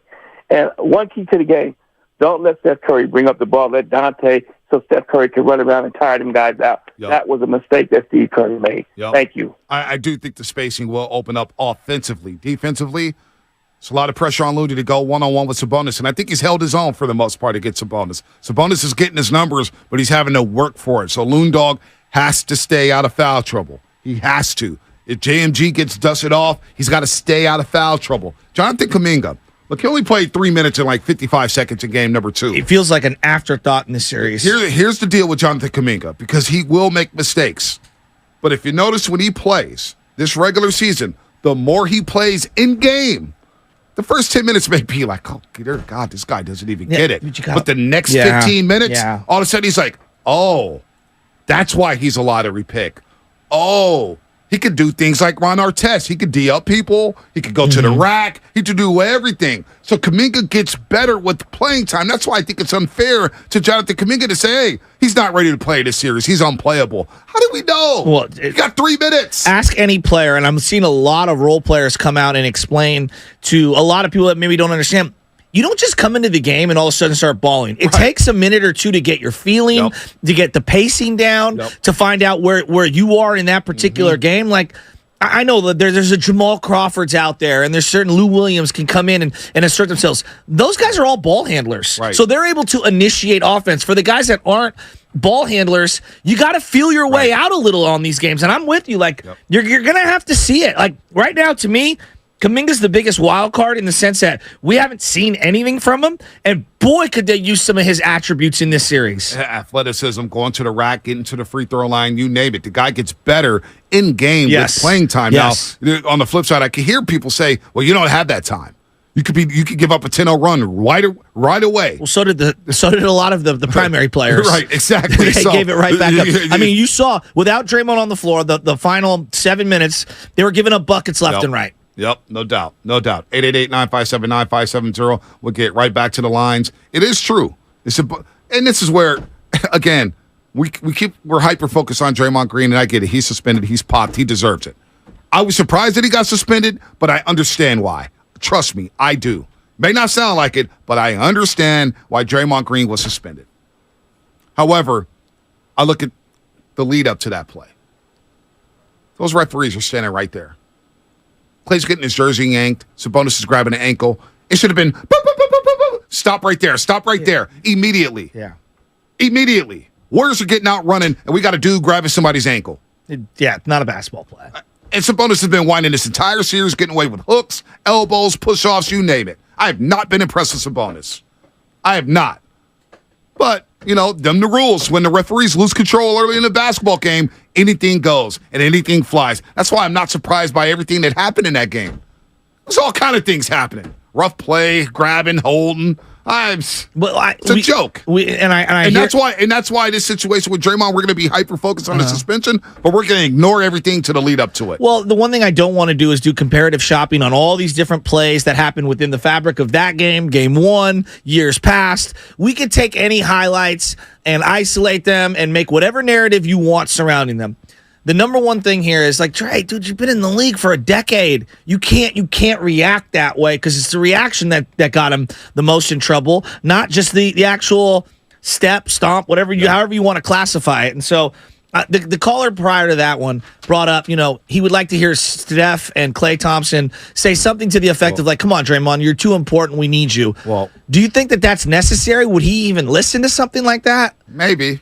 Listen, I'm sure they're saying something behind closed doors to him. When it comes to that, and by the way, Joe Dumars, maybe we could pull the sound, but NBA Executive Vice President, I'll get back to your point, Shasky, in a second. Yeah. But I just want to read this text from Woj. There's a Woj bomb here. NBA Executive VP Joe Dumars tells ESPN on Draymond Green punishment. Here's what it came down to. Excessive and over-the-top actions, conduct detrimental, and a repeat offender. Again, let me repeat that. Here's what it comes down to. Everything. Excessive and over-the-top actions, which is him standing on a bench saying, calling people words or whatnot, conduct detrimental, and a repeat offender. That's what separates this, where you end up with a suspension. Story coming soon on ESPN. So that's from Woj right there. Now, to your point, the team talked about Draymond Green losing the trust after the Jordan Poole situation. Kevon Looney, Steph Curry, Steve Kerr. Now, what did Draymond Green say when he walked up to the podium? Trust isn't the word I would use. And so to your point, so Draymond's going to do what Draymond does, man. Yeah, I know, but this is part of when you live by the sword, you die by the sword. Right now, he's costing his team and himself. Yeah. Well, we'll see. And there's a lot of people that are like, I ride with Draymond, the good and the bad. Well, right now is the bad. Are you still riding with Draymond? Well, I don't know. That's a great question. I mean, have you reached an inflection point? Well, because everybody does. If they lose tomorrow night, I think a lot of people say yes. But if they win tomorrow night, Draymond Green comes back game 4 and they go back up to Sacramento at 2-2, a lot of people are going to ride with Draymond Green. It would really suck because part of why they are a dynasty is his situation, them losing, getting Durant the way that they did. If it ends poetically this way with another suspension, that's tough to swallow. It is pretty funny that Joe Dumars is the guy. Of all people. It's irony. Who played on one of the dirtiest teams in league history. All right, this is a Warriors Wednesday brought to you by Kirby, your driveway mechanic. Check out Kirby at CURBEE.com. That's Kirby at CURBEE.com. Don't forget, Game 2. Are we giving away Game 4 tickets right now? Are we going to do that right now between 7:30 and 8 o'clock? Oh, we'll wait on that. We'll wait on that with Sam Loman. Don't forget, you have a chance to get tickets to game number 4, so you better be listening. We're going to do that in the next 20 minutes here on the Morning Roast. We got the Light Years boys in the lobby. San Esfandiari and Andy Liu. Oh, boy. Oh, gosh. I got to hear from these guys. I got to see their faces. Jesus Christ, too much on Twitter. We'll get them in here in just a second. We'll pop them on. They're doing hits on TV. Wow. Oh, wow. Wow, look at that. In-studio hits on TV? In-studio hits on TV. I didn't know Andy woke up. We must still be up from the night before. Yeah, no, Andy hasn't gotten any sleep. He's hungover. That's what happens when you got those EDM concerts. Well, Temple Bar does close at 2 a.m. Yeah, well, what is he doing lingering? Where's he at the hour spots? On a Tuesday night at that. I thought he was Irish. All the Jameson that guy drinks. Must be fun to be young, to go out on a Tuesday night. I remember going to Beale Street Bar on Wednesday nights as a kid. Oh, Beale Street was fun. It was a lot of fun. It was fun. That was a tiny little bar. It was. Go up them stairs. But then not even go up the stairs, just be on the first floor and you just party on the street. No, you got to go upstairs. Get those Adios Amigos. Oh, my gosh. Adios Amigos. Those are hitting. All right, let's get to the lines. I'm glad we're smiling this morning. Because sometimes you got to smile to mask the pain. Well, I was pissed off like the tears of the clown. I don't know. Well, you didn't know I was going to go there, did you? We could be the real clowns here, losing to the Sacramento Kings. I feel like the Joker. Have you seen that Joker? They did the movie where it was like a really over-the-top emo one. Yeah. Come on, what was it? Was it Joaquin Phoenix? Joaquin Phoenix. I love that one. That was good. I actually really liked that one. That movie was great. Very good spin on it. Great movie. What are you doing, Lubman? What's going on here? Lubman is like he's locked in. He's getting the boys ready. Well, I'm trying to take a call here. It just takes my mouse. People can't see me? Oh, all right. Now they can see me. Shout out to Gordos. Shout out for the hoodie, Mr. Hernandez. I love it. It fits perfectly. I'm kind of jealous. It's a really nice looking. It is a nice hoodie, huh? Nice looking Gordos. hoodie. Andy and Sam know about the Gordos. We'll take a couple calls real quick before we get these dudes on here. Tim in Danville. We'll start off with him. He believes Draymond Green deserves a suspension. Why do you think so, Tim? Well, good morning, guys. I love your show. I think you're great. As unfortunate as it sounds, I think the league got it absolutely correct, and Adam Silver is right. When you look historically, and you look at, and we will call them the cheap shots, with Draymond, Adams, LeBron, Beal, Harden, Conley, Jordan Poole, he has a history, and we have to accept it. My personal opinion is that the Warriors can win without him, and they'd be a better team actually without him. And that may go against what you guys believe, but that's where I'm at, being a long-term Don Nelson Warrior fan back in the day. Right. I think this distraction just needs to end quick. Yeah, well, we're going to find out tomorrow night. That's for sure. We're going to find out. Ryan at Folsom. Ryan, what's happening? You're on the roast. Hey, what's going on? Good morning, guys. I live outside Sacramento now, suburb. Live in Folsom, and I'm obviously from the Bay Area. Huge Warriors fan, so it's crazy what's going on with the Kings out here right now. And wanted to talk real quick about Draymond Green and the suspension. I was actually at the last regular season game with the Warriors and the Kings, and you know what happened in that game. But those fans were fired up after the game. I mean, really fired up for the playoffs and beating the Warriors. I saw some pretty interesting antics. So it didn't surprise me how fired up they were when Draymond got up on the chair and started egging them on. And my point is, I think what added to the suspension too is that the league, especially with Adam Silver in the crowd, the league is deathly afraid of another huge incident like Malice at the Palace, something like that going on, because that crowd was that fired up. I think that added to the suspension. And I've seen how fired up those fans were. So when I saw that in the crowd, see, now this is the problem. That's when you have a bunch of carriers in the crowd thinking that something's going to pop off like that. Nothing was going to. Malice in the Palace. But how about this conspiracy theory? No one said Malice in the Palace when Rendon, and he got suspended for 3 games. When Rendon grabbed the A's fan. Just walked into a private suite and checked somebody. No one said anything. We actually liked it. Some of these fans do need to be checked and be called out of name. Some of these fans are out of pocket. Saw what they did to E40. 707, Comcast Business Text Line. What conspiracy theories? Anyone bring up Dumars as a special advisor for the Sacramento Kings? Hey, Vivek got his money's worth. There you go, Sam and Andy. What's up, man? Get in the frame. Are they in the frame? Yes, They're they standing are. up, man. They're ready to roll. What's up, boys? Oh, we're back. We're back. Vontae Shask, it's been a long week. What are we talking about? It's only going to get longer. It's only Wednesday. So my favorite part of this entire thing, and I said this to Bonte, was Sabonis basically pulling the WWE script out with, they had the neck rolls. I mean, they had the bandages, the entire media. This is the funny thing. I'm labeled a fan, and yet the entire media of Sacramento is trying to get Draymond ran out of the league at every single turn. And how about the Steven Spielberg video that was filmed? I don't know who shot it. Sacramento It is Heat. one of the most incredible videos. You could film that 1,000 times and not get the Draymond reaction with the perfect pan to Adam Silver. It was unreal. Like a movie. If you were a Kings fan, if Draymond is so bad, why do you want him out? Why are you so happy that he's gone? He's a scrub, right? That's what do you guys think? Were you guys surprised by the suspension at all? I was surprised. Maybe just giving the NBA too much credit, being like, they're not going to suspend him. They already kicked him out of the game. That's what I thought. Everyone saw the film. He shouldn't have stepped on Sabonis, but he clearly pulled his foot. Just, kicked him out of the game, cost him the game, keep him moving. Sam Esfandiari, Andy Liu, Light Years Podcast. They do a great job. They're on Twitter all the time. These are my guys right here, man. They do a great job podcasting for Blue Wire. The Light Years Podcast. Subscribe to that bad boy. Find your podcast wherever you need to do it. So Draymond Green gets suspension. He gets suspended. Now, what about Sabonis and his actions here? Actually, let me do this. Let me do this. I don't know if you're aware of this. Let me do this for these guys. He's the victim. Let me do this for this guy. I'm going to set this up for you guys, and then you guys react to it. Here's his interview with Jared Greenberg right after the game on TNT. Let's play on basketball. Look at the fans. This is it, We're here to fight, So every time we step on the floor, we're going to give everything for our teammates and the franchise. Do you have any animosity about what happened there? No, we're both fighting for the rebound, We foul on each other. Stuff happens. It's basketball. We got to move on next play. Stuff happens. It happens, right? It's playoff basketball. Now, after taking a shower, putting on his Prada jacket, talking to Sacramento PR, they're thinking, we may have a chance here. Adam Silver's in the building. Oh, you know what? Let's spice this up. Let's try to get this boy popped for game 3. Here's Sabonis in the locker room about an hour later.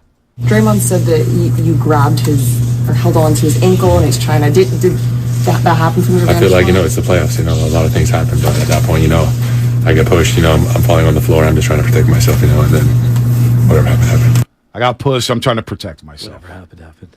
Clearly the Kings got to him, right? Like someone with the Kings was like, hey, yo, we got to push hard on this thing. Here's what I think. Mike Brown has been with the Warriors for a very long time. Yes. He's been the better coach in this series. Agreed. He knows inside and out how to take down the Warriors, and he's running the LeBron playbook from 2016. Pretty straightforward. Yeah. He comes out here and he just basically just regurgitates what LeBron did in 2016, and it works because Draymond's done this to himself. Yep. Yeah, half of the reason, again, I don't agree either, but dude, the league is sick of you, Draymond. You're standing in the crowd. You're waving the towel in Memphis. So let me ask you this. And then you said the league. Is Steph Curry sick of this? That's the question that I have this morning. Where does Steph Curry stand on this? This is the first time he's been down 2-0 in a series. He's got to be frustrated at minimum. At minimum. I mean, I think he was probably more frustrated maybe when he knocked out Jordan. But that one felt like just completely unnecessary. This one I think you can kind of explain away, but I guess the problem is how many times you're going to explain away the guy. Right. How many times if it was 1-1, maybe fine. You're up 2-0, obviously that's fine. The old school Warriors would be up 2-0 against these Kings. Wouldn't be really a matchup. But yeah, down 0-2. I mean, is this the last time, Sam, we see Draymond in a Warriors uniform? Really is the question that I asked last night. I thought about it. Is this it? I thought about that. Feels like it. I mean, look, we all read the news. We all see $400 million in tax. Are they really going to keep it together if they get bounced in the first round? Draymond's making the decision pretty easy if this is the way it goes. If they lose game 3 and this turns into a 4 or 5 game series, he's making it really easy for management to pick a direction. Can they win game 3 without Draymond Green? Because I still believe they can win game 3 without Draymond Green. Yeah, but who's going to step up? I was looking at the first 2 games, and the thing that pops out to me beyond the Draymond incident is not a single bench player contributed in any capacity other than GP2. 0 pop off the bench. Yeah, so it's like, is it going to be Kuminga? Are they going to turn to Anthony Lamb? One of those 2 dudes has to have Lamb. Oh, he's one of gonna those get dudes dusted has off. to have a game. You think it's Anthony Lamb over JMG? I think so. Wow. I think so. You do? That's the sad part, though. Yeah. Well, the Moody think thing so. came out of nowhere because Moody had basically been on a milk carton for multiple months. And then out of nowhere, you're going to start one of the biggest road games of the year in the second half. Like, get up. Let's go. Get on the court. And he did good, but I was like, damn. Really? Like, all of a sudden, you're just going to go to Moody? It was very erratic behavior from Kerr. I think you're probably seeing 25 minutes from Kuminga. I think they were trying to coax him into getting rebounds, but at this point, what choice do you have? He's a good defender. Yeah. Right. Might as well throw him. I mean, what choice do you? He is the most logical guy that they have for. I mean, Jordan Poole is going to be better, and to he has to be. I mean, yeah, well, does he have to be? Well, Jordan Poole. Am I wrong? I mean, yeah. How bad is that foot, though? I mean, how bad is that foot? Yeah. You don't usually hear them making excuses post game. Yeah, half a foot. Clay was running to his defense. But if he's got half a foot, I would say just don't even play. Because what They we saw need in him. game number 2, he wasn't a factor at all. He was Bonte, lost. if you're not going to have Draymond Green in this game, you have DiVincenzo feels like this is just a horrible matchup for him. You need a second initiator of offense. You need somebody else who can ball handle. If Poole can't go, you're basically screwed. Yeah, I mean, you're you need screwed him to probably go, either but that way. Jordan Poole from game 2 is not helping you. I mean, he was initiating something. I mean, he was initiating drives, horrific layup attempts. I don't know what turnovers, bad shots, and I'm not trying to slander Poole. Poole gets a lot of criticism. Clay gets a lot of criticism. It's not fair. Draymond Green had 5 turnovers. Steph had 5 turnovers. It was 10 turnovers in the first quarter. The one to Davion. Maybe this is just who they are this season because they're basically playing the same exact way. Well, they've always been like that, right? They've always been, but they're now older. Yeah. They're not washed. They're not washed, but they're older and they look tired and they look a little more. They don't beaten have down. the depth. Yeah, they don't have. Rashawn they Livingston. wanted the young guys to come through. They're not ready. At least not at the level to replace an Iguodala, Livingston, and those players. David Well, West. and DiVincenzo had a monster year this year, and it just feels like, for whatever reason, and this happens in the playoffs, it doesn't work against this particular team. I don't know what it is. If he played for the Kings, he can't really guard anybody on the perimeter. And I thought he was a better perimeter defender, but for whatever reason, he's struggling there, and he can't find a shot. And DiVincenzo was a major impact for this team this year. You can't talk about this year's season, and he's done nothing. What do you guys think Chase is going to be like Thursday night now that we know Draymond's suspended? Well, I talked to great question. Shasky yesterday, and I want to challenge the fan base because Sacramento been stunting. They've been flexing. We're coming down, deep down I-80. We're taking over Kitty Caraway. I love Kitty Caraway, ESPN 1320. They call it the dental office. Well, they need to be served root canals Thursday night. There needs to be painkillers, Vicodin, everything. Novocaine. And look, if the Warriors have the best home court advantage in basketball, which they were 11-1 last postseason, what were they, 31-10 at home last season, 33-8 this year, then your home fan, they need to show up and show out. They got to rally this team. Do we really want to watch the dynasty go down in flames to the Sacramento Kings this weekend? Like, that's the reality that hit my head. Was like, I may be going to the last 2 games of the season. Maybe a lot of zoo in my life coming up here in the future. It would be shocking to me if they lost. Honestly, either one of these games. Really? There is too much. Chas talked about Dante. You know he's hitting 3 threes. I hope. You know he is. You know Clay, who's been pretty bad. He's gonna hit like 6 threes both games. You just know these guys at home. The Warriors are way better. These guys going to be way better. They shot what? Like 31% at home. Yeah. Kuminga's going to get a couple. Kuminga might even get a rebound. Who knows? Who knows? I don't know. This team is a different team, obviously, at home. Feels like if they can win Game 3 without Draymond, that does feel like a gut punch. Shasky just asked me, have the fan base lost hope in Draymond Green? Are they out on him? Now, if they win Game 3, and he comes back in Game 4 and they win it, and it's tied at 2-2. They'll rally behind him. And Draymond Green has a big game. We will all be saying, day. That'd be our guy, despite everything, right? Yeah. But if they lose. I mean, you could argue it would be the third playoff run that he's cost them. 2016, 2019 with KD, I don't think that's fair, but you could argue that. And then he had a subpar finals, so he turned the ball over 30 times in that series. He was Siakam ate his lunch money. I mean, which just is took insane. Him. Yeah. The other thing is and I'm looking at just with no Draymond Green, the final 7 minutes defensively they were getting cooked. Offensively, Clay did start to get going. Is there something to Draymond not being on the floor for Klay Thompson? Does it open things up a little in terms of spacing? Yeah, I mean, the first quarter they started Draymond and Looney. They had 8 turnovers in 5 minutes. So bad. The Kings, like Andy said, Mike Brown knows the Warriors better than anyone. He knows you don't have to guard those 2 guys. Right. He knows you can send multiple bodies, and they like to turn it over anyway. All year. So, I mean, there's a reason Steve basically went 1 big the rest of the way. It was just a rotation. We were screaming. We've been talking about this for how many months, Bonte? Well, even last week, I was saying, I wonder what Steve Kerr's going to go with the 1 big lineup in. He waited too long. You're not going to bench Draymond Green. But, people had the conversation about benching Klay Thompson, and it drives me crazy, but it's there.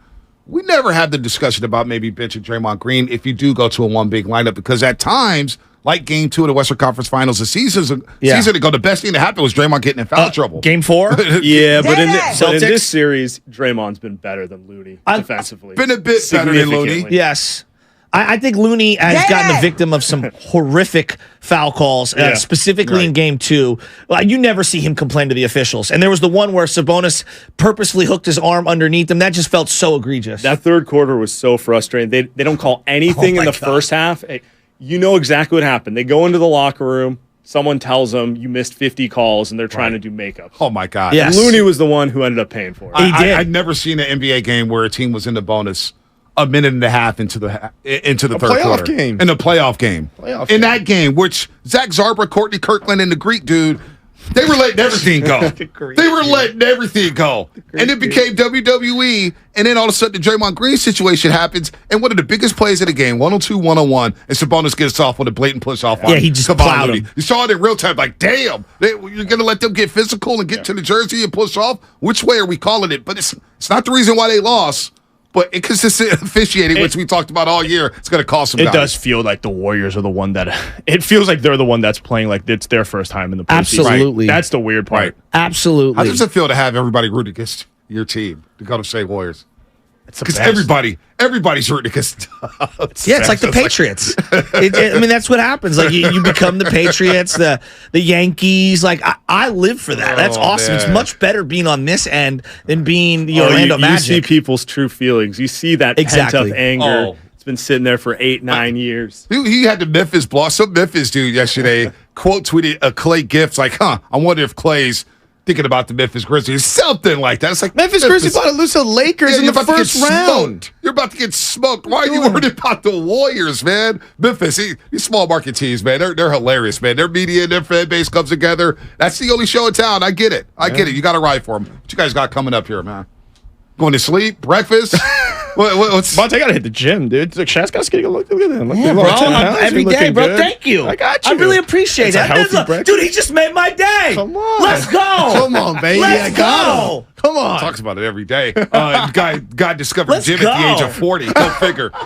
Hey, better late than never. I guess right. Those are facts. I got Masters softball tournament this weekend. Your boys got to show out, all right? Martinez, California, Joe DiMaggio Field. The O Club's coming for you. Just don't get hurt, all right? Bro, we played last night. Get him on the Giants, man. Exactly. The Giants could use a guy or two. I could play the outfield like Conforto. So I was so pissed yesterday because in the back of my mind I said, damn it, if they lose in this first round, they lose in 5 games.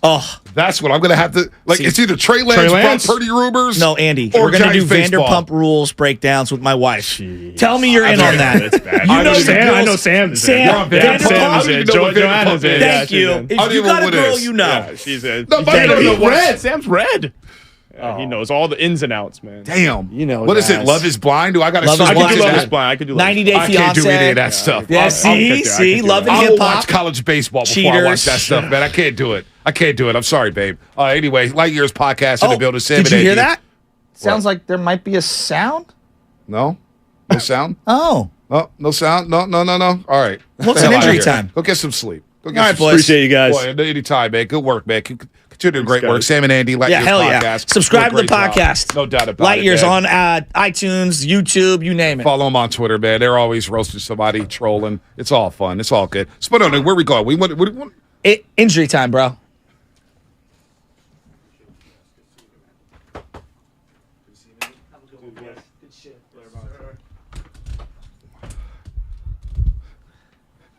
Injury report. Guess what, Andy? You want to talk about, the Giants lost to the Marlins, and Alex Wood got hurt yesterday. Dude, he had to leave yesterday's game, 4-2 loss in the third inning with the left hamstring strain. After the game, Giants manager Gabe Kapler suggested an IL stint for Alex Wood is probably likely. There's no estimation on when Wood could be called back. The injury report brought to you by Boxer Cares in Northern California's premier workers' compensation law firm, helping injured workers get their lives back for over 40 years. So it's coming up on a game sponsored by Fremont Bank, full-service banking, no compromises. The one and only Dave Fleming, and your phone calls.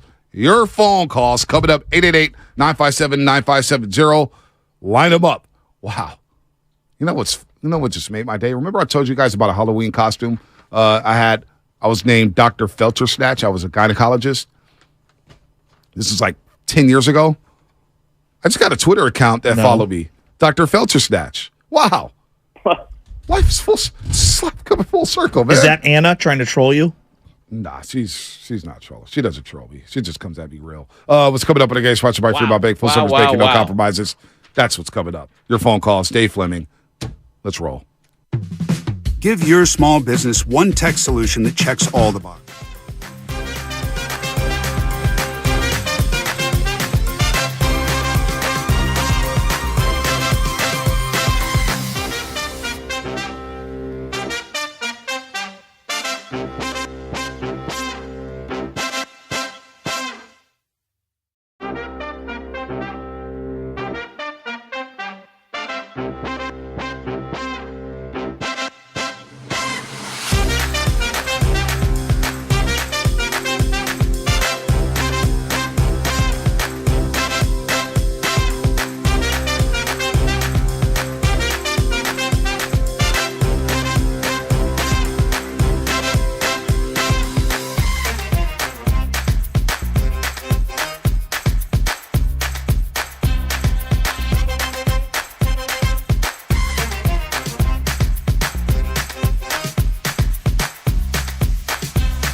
Oh, boy.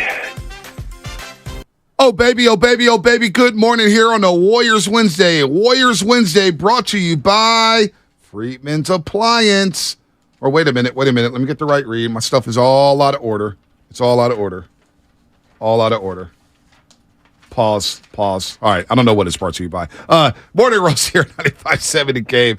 We just gave out tickets. We'll announce the winner in just a second. 888-957-9570. We'll get right back to the calls. We're going to go down to Miami and talk to our main man, Fleming, in just a second. By the way, I love the Sacramento folks in the chat. I do embrace them. And a lot of people on Twitter is like, man, it's getting personal between you, D-Lo, KC, Deuce, and Mo. And no. Those are my guys. I was texting with D-Lo this morning. Kenny's my guy. Deuce and Mo are great people. Those are my peoples. Now, Trisha Crick, listen loud and clear, D-Lo, KC. Y'all gonna get her ethered. She out here stunting and flexing. I'm gonna send her ass back to Portland in a minute. All right? Go rooting for those Blazers. Y'all gonna ether her. Y'all gonna have me ether her anyway. Let's talk to Flynn, man, because look, we can talk Warriors and we're losing our minds. We can talk Trey Lance and trade rumors. We're gonna lose our minds. Let's lose our minds with Dave Fleming discussing the San Francisco Giants because it was just announced 20 minutes ago that Alex Wood has been placed on a 15-day injured list with a left hamstring strain. Right-handed pitcher Tristan Beck recalled from AAA Sacramento. And Fleming is live in Miami getting ready for the Giants-Marlins as the Giants try to avoid a 3-game sweep. Flem, good morning to you out there in South Beach, Miami. Well, yeah, we're not quite at South Beach right at the moment. I'm inside the park. Hopefully it's not too loud. They like to turn the park into a nightclub even at 10 a.m. Hey, did you get your mimosa at the Clevelander before this game? They've rebranded it. Yeah, it's not the Clevelander anymore. Yeah. Really? What is it now? Yeah. They don't have the dancing, the dancers lined up with the club music during the entire game. So they have changed the vibe out there a little bit. I don't think it's anything, although the advertising sign that's above that part of the ballpark says hair club. So maybe you gotta have hair to go in. I don't know. Well, I'm losing mine, so I don't know if I can get invited there. Well, Flem, as a Bay Area native, as a sports fan, I'm sure that you saw the Draymond Green Sabonis thing the other day. Let's start right there. What did you think of the play? What did you think of the suspension? I was arguing with all my buddies about this because, look, the suspension to me clearly is based on the league just being they basically out and out said it. They're tired of his act and they're tired of watching it. And so here, you're suspended. Because, I was shocked that they suspended him. There's no way that what he did warranted. To me, it didn't even warrant being ejected from the game, but especially a follow-up suspension. Number one, he was legitimately held by the guy, Sabonis. Absolutely. Like, he grabbed his leg. And to call that a stomp, I've watched it 20 times. Like, did he land on him intentionally? Maybe he did a little bit. And to say that Sabonis is hurt by that, I'm sorry. That was not some sort of, ultra malicious stomp. It wasn't egregious. It just wasn't. Watch the thing. Yeah, you just can't convince me that was suspension worthy. But by the same token, I do understand that they're tired of him. Yeah. To say that, he's been a critical part of the team for a long time. They wouldn't have won these championships without him. But clearly they're tired of him, and they're tired of the act, and so he got suspended. But I was shocked, and to me, there's zero justification for a suspension for what he did. Yeah.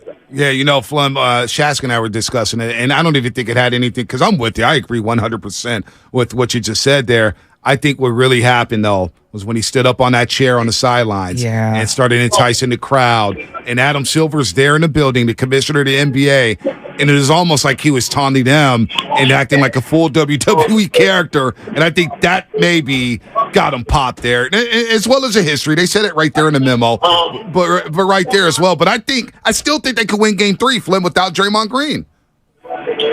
I hope you're right. I hope you're right. Sure seems like it's, I don't know about death knell. That's, maybe that's too strong, but it sure seems like, and that's why it bugs me to suspend the guy.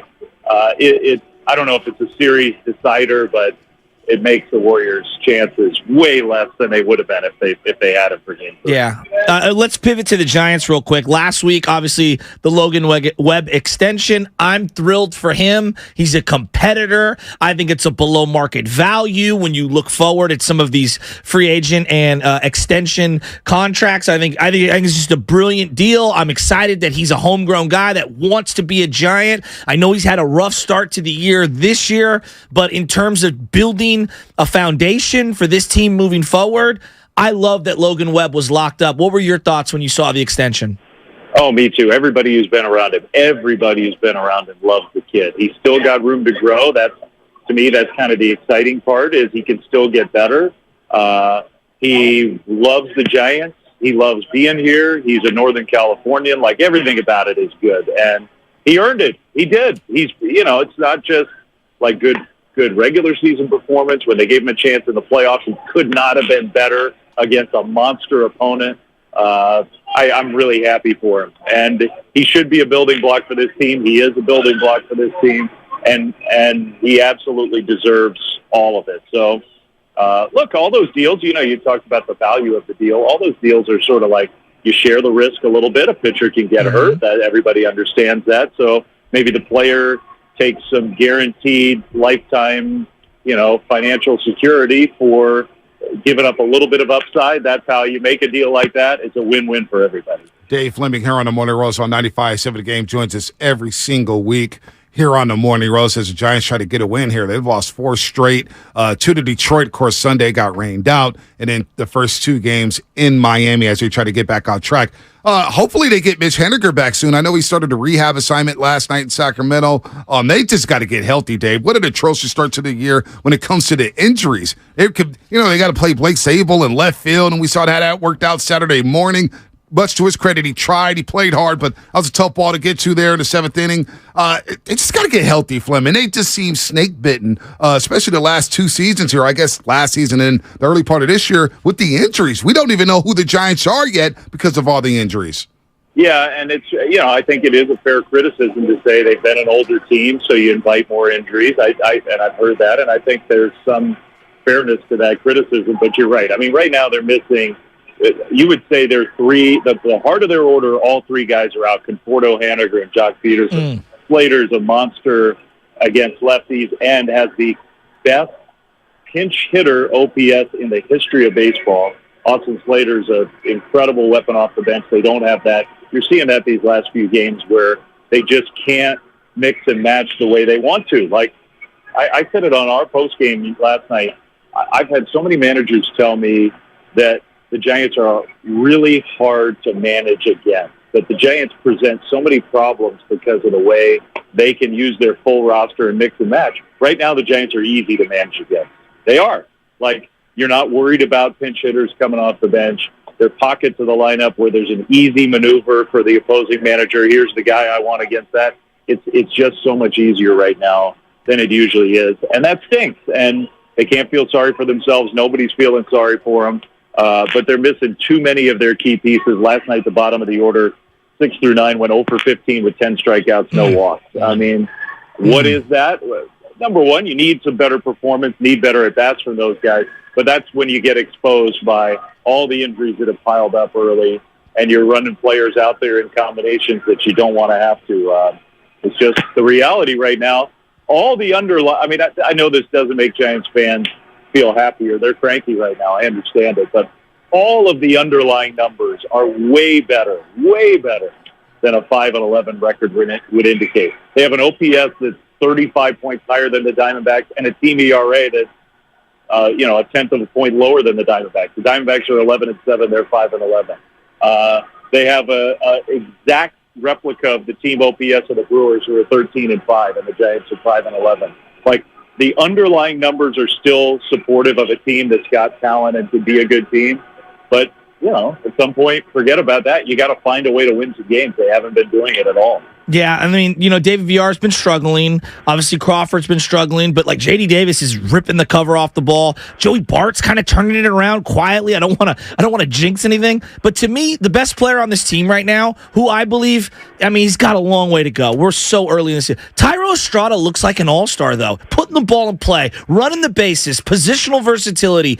Shoring up some of the defensive woes from last year. He's just a really good ball player. I really enjoy watching Thairo Estrada.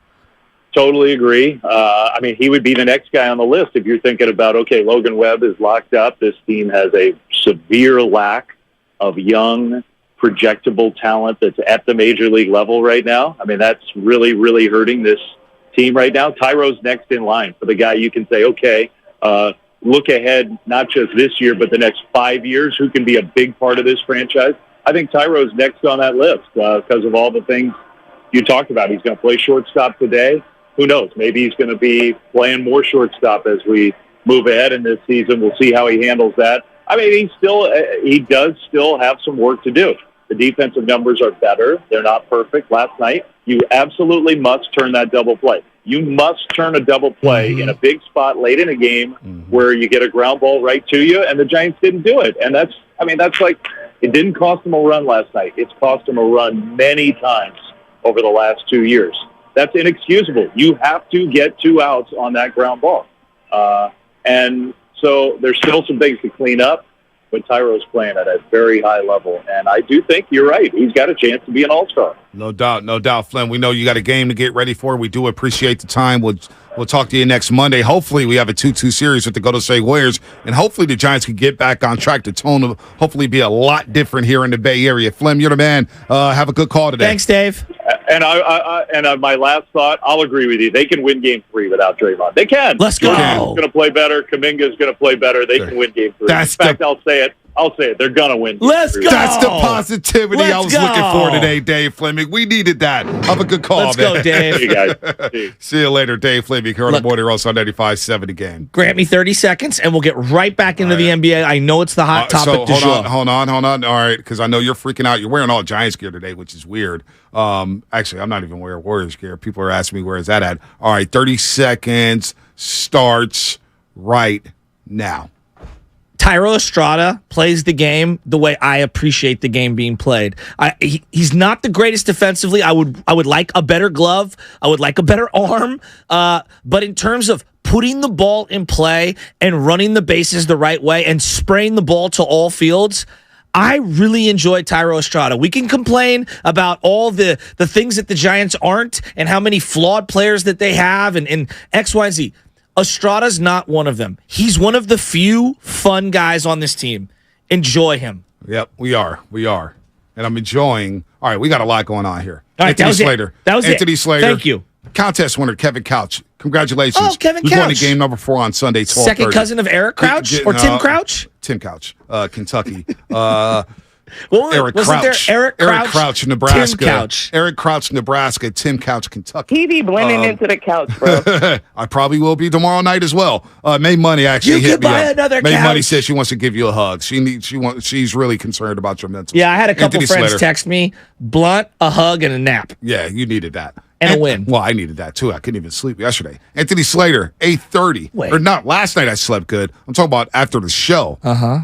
I took like a 5 o'clock nap. It was like 4:30, 5 o'clock. That's not a nap. That's going to bed. Well, I didn't go to bed. I just sat there for 30 minutes in bed, closed my eyes, and then Baby Chess said, you know what she said? Well, Mama told me Daddy, to say stop it. tweeting? No. She goes, Papa, get your ass up. Papa, get your ass up. And it goes, we probably shouldn't be teaching her to say that, but I was like, hey, it's funny. She was dressed the other day on one of your Instagram posts like a doctor. Dr. It Chestnut. was adorable. Oh, she goes, Papa, come on, Dr. Chestnut, Dr. Chestnut. She takes my temperature, gives me medicine. Hi, she had to wear everybody. glasses. Hi, Dr. Chestnut. All right, Dr. Chestnut. So Anthony Slater, 8:30. Anthony Slater, 8:30 on 95.7 The Game Insider. You know who he is. He's going to bring the heat. Mo Buckets. That's right, Mo Speights. Will join us at 8:55. 8:55. And everybody's favorite guest. He had the interview of the year, right? Interview of the year on the inaugural Doobie Awards. It's the X-Man, Xavier McDaniel, nice. 920. Xavier McDaniel, 920. So have the dump button ready for Xavier McDaniel. It's going down here on the roast. You know who loves you, Michael Fredrin. Bonte, more Davion Mitchell talk, please. We'll get to Davion Mitchell tomorrow. Trust me. I gave him his credit yesterday. He played well. Davion played well. You get credit for that. But this ain't Kings Radio. Go to ESPN 1320 for all that nonsense. We're going back. We'll talk about the Warriors. Yeah, you know what time it is. Let me know when you get the JJ Redick sound ready for first take. I want to play that for the listeners. Bill Simmons also said the Draymond suspension feels like a major FU from the NBA to the Golden State Warriors. Is it to the Warriors or is it to Draymond? It's to both. Maybe to the both. Spending all the money. Oh, that's stunting, I didn't think of that. Stunting, giving all the contracts out. But what about the way the referees have been chastised by the Warriors? Because there were multiple. There's that. I'm sure there's other teams, but I'm talking about just the Warriors. They really put it into the officials' faces a couple times. No doubt. There's that too. There is that. 510 breaking news. Clay Jersey is requesting an X-ray and is questionable for game number 3 because of all the grabbing and jersey grabbing the Kings are doing. I thought that was something serious for a second. Did you really? Well, all right, let's go to Joseph Menlo Park. The way this season's gone, nothing would surprise me. Joseph Menlo Park, what's happening? You're on the roast. Hey, what's going on, fellas? Good morning. How we doing? I'm good. I'm good. I mean, I'd do a lot better if Draymond wasn't suspended, but you know.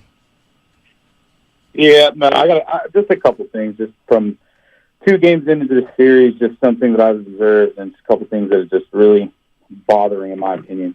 So you look at number one, again, you really hate to get on Jordan Poole. Like I really do. I love Jordan Poole, great player, but he's just been so nonchalant about the way that he's been playing out there, in my opinion, just looking at it. And I think game 2 was really his moment to shine, in my opinion. I mean, it just looked like he just was not really invested into the game. And we needed that spark off the bench. Like you guys are saying, I think our biggest spark was GP2. Other than that, we didn't really have anything going. There was a good frame in the third quarter where we, right as soon as the third quarter started, we got rattled off like 4 fouls. And you're looking for that spark from Jordan Poole like he normally does. I mean, last year in the playoffs was a huge booster for us, especially against Boston. And it's just looking at it from a bird's eye view. It's messy for him so far in this series. And obviously losing Draymond is a huge loss. People don't really understand. I think real Warriors fans really truly get the impact that he plays, not only defensively but offensively.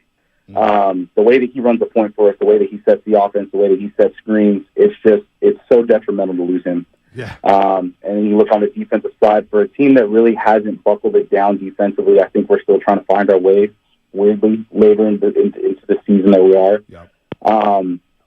But it's just we gotta get together at some point. And it sucks that we are in the playoffs now and we're down 0-2, and we're going into game 3 without our defensive, our pillar on defense. And it's just, I think they're going to get it done. I know they're going to get it done. I think Klay Thompson's due for a big game. Yep. I think Steph finally breaks through and gets through on Davion Mitchell. Because Davion Mitchell was clamping him. I don't know. Joe, we got to run. Good call there. We're not doing an interview, though, with you. We're doing an interview with Anthony Slater. I love you, Joe. I love you. You're running material there. I love you. Call us back. We gave you a lot of roadway If you're going to run material, you got to run it quick. Yeah. All right. How about this material from JJ Redick? What did JJ Redick say? Played on 6 different NBA teams. Well, he's been discussing. He's on First Take with Mad Dog Russo and Stephen A. And he says the refereeing in this series between the Kings and Warriors has been lopsided. What? They have allowed too much. I have no problem with physical play in the playoffs. But if Steph Curry's not allowed to move off the ball, if you're preventing players from running down the court and you're allowing that to happen, there's a play late in game 2 where Kevon Looney's right underneath the rim, ready for a rebound. Sabonis crashes in, pushes him in the back. They don't call the foul. That's a foul. The referees have dictated too much in the Kings' favor in this series. I really believe that.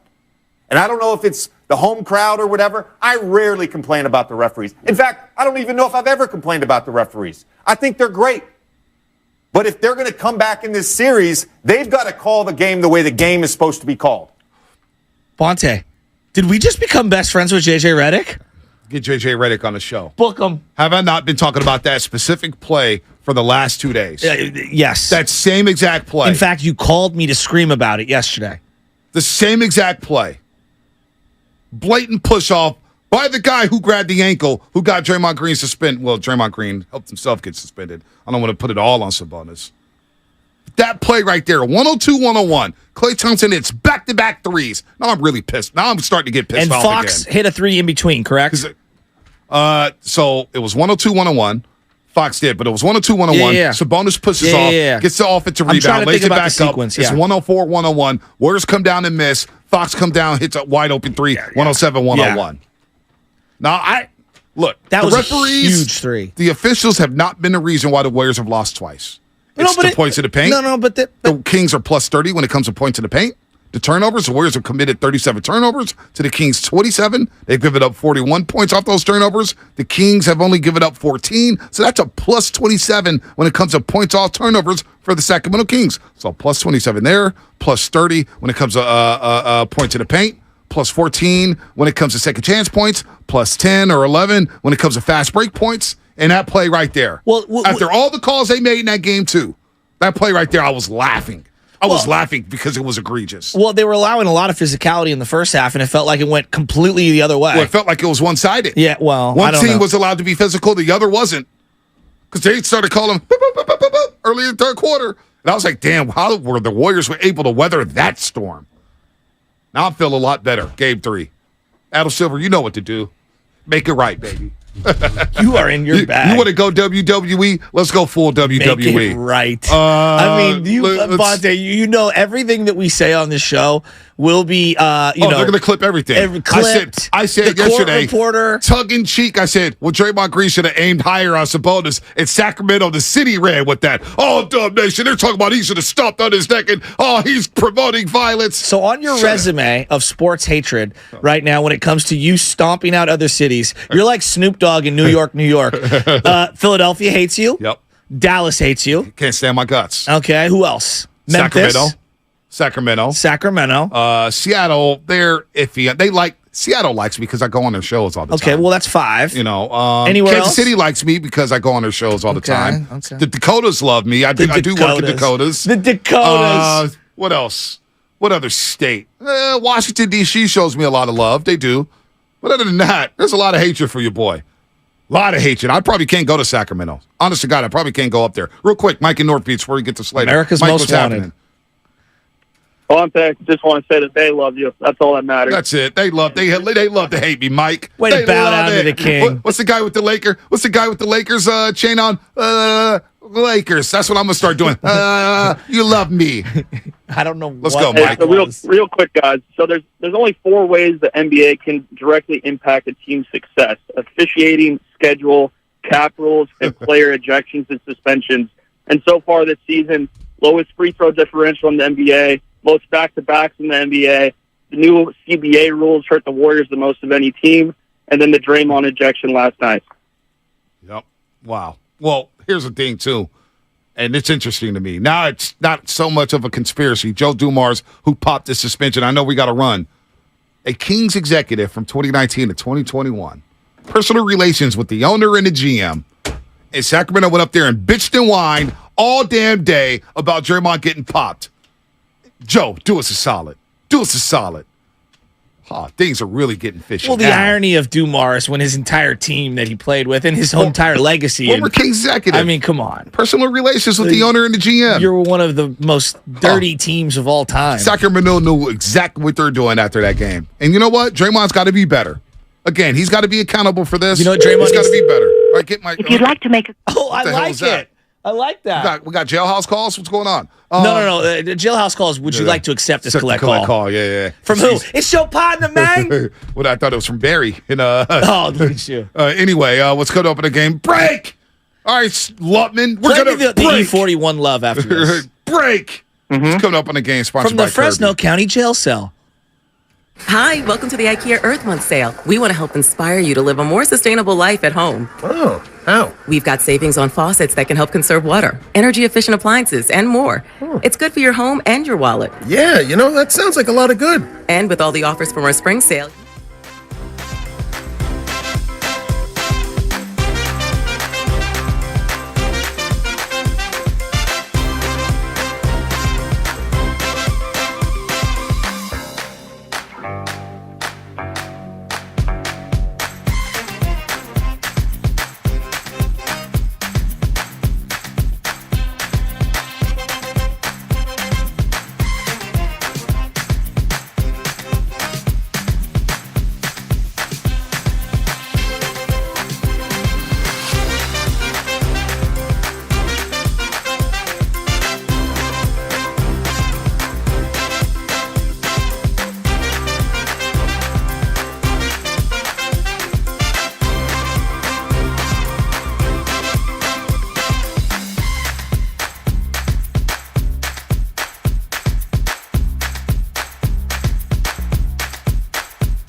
Hill and Joe Shasky. Comcast Business Text Line. Is it really Bonte's last show?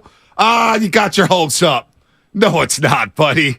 I'm here long term, baby. Hey there. Yeah, I'm going to be rocking with you. You'll be waking up to the morning roast for a long, long time with your boy. Only you wish. 707. AB. If only you could be that lucky. When I hear this Stone Cold music, I'm thinking that right now with Sabonis being, so severely injured where he can barely breathe, he's probably lying somewhere in a gurney, in a hospital bed somewhere.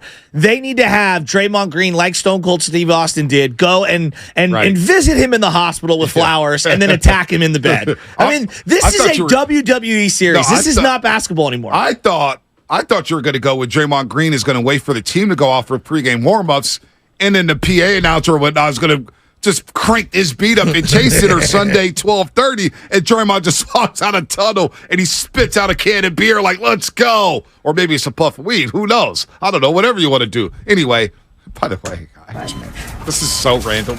Yeah. We're going to get back to the calls. To me. How about you, Doctor? Oh, I'll take it from here, nurse. This is the best. This is so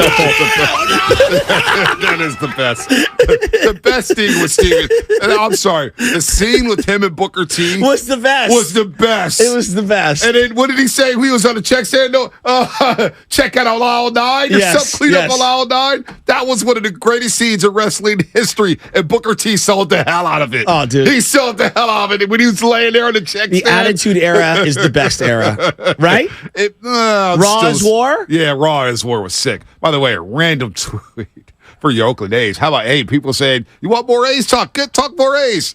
The A's are traded outfielder Cal Stevenson to the Giants in exchange for cash for considerations. The A's and Giants doing business what together. about Matt Beatty? Oh, man. Why did we acquire Matt Beatty? By the way, you know who reported that news? I thought the guy retired from sports. Who? Carl Buzchek, a former digital manager. He's covering A's baseball again? I thought he was burnt out on sports. For who? I have no idea who he's running for. Wow. There wasn't a guy who I've never met who wanted to say no to me more than Carl Buzchek. Can we do this? No. Can we do that? No. Can we do that? No. Well, sometimes you got to tell you no because sometimes, Sammy Long traded. Oh, DFA Sammy Long after acquiring Cal Stevenson. Where you go? We'll get to Anthony Sammy Slater Long, on 95 Game Insider. Yeah, Sammy Long. We got Slater. All right, we got Slater. By the way, before we get Slater, let me shout out some special people.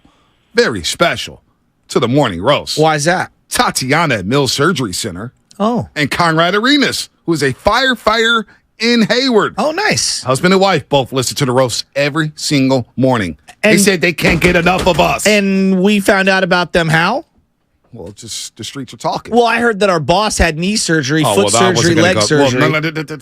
Well, now he's going to be at home bothering the crap out of us. No, he's not. You just blew it. Let's go to Anthony Slater. You just blew it. Just let me handle that.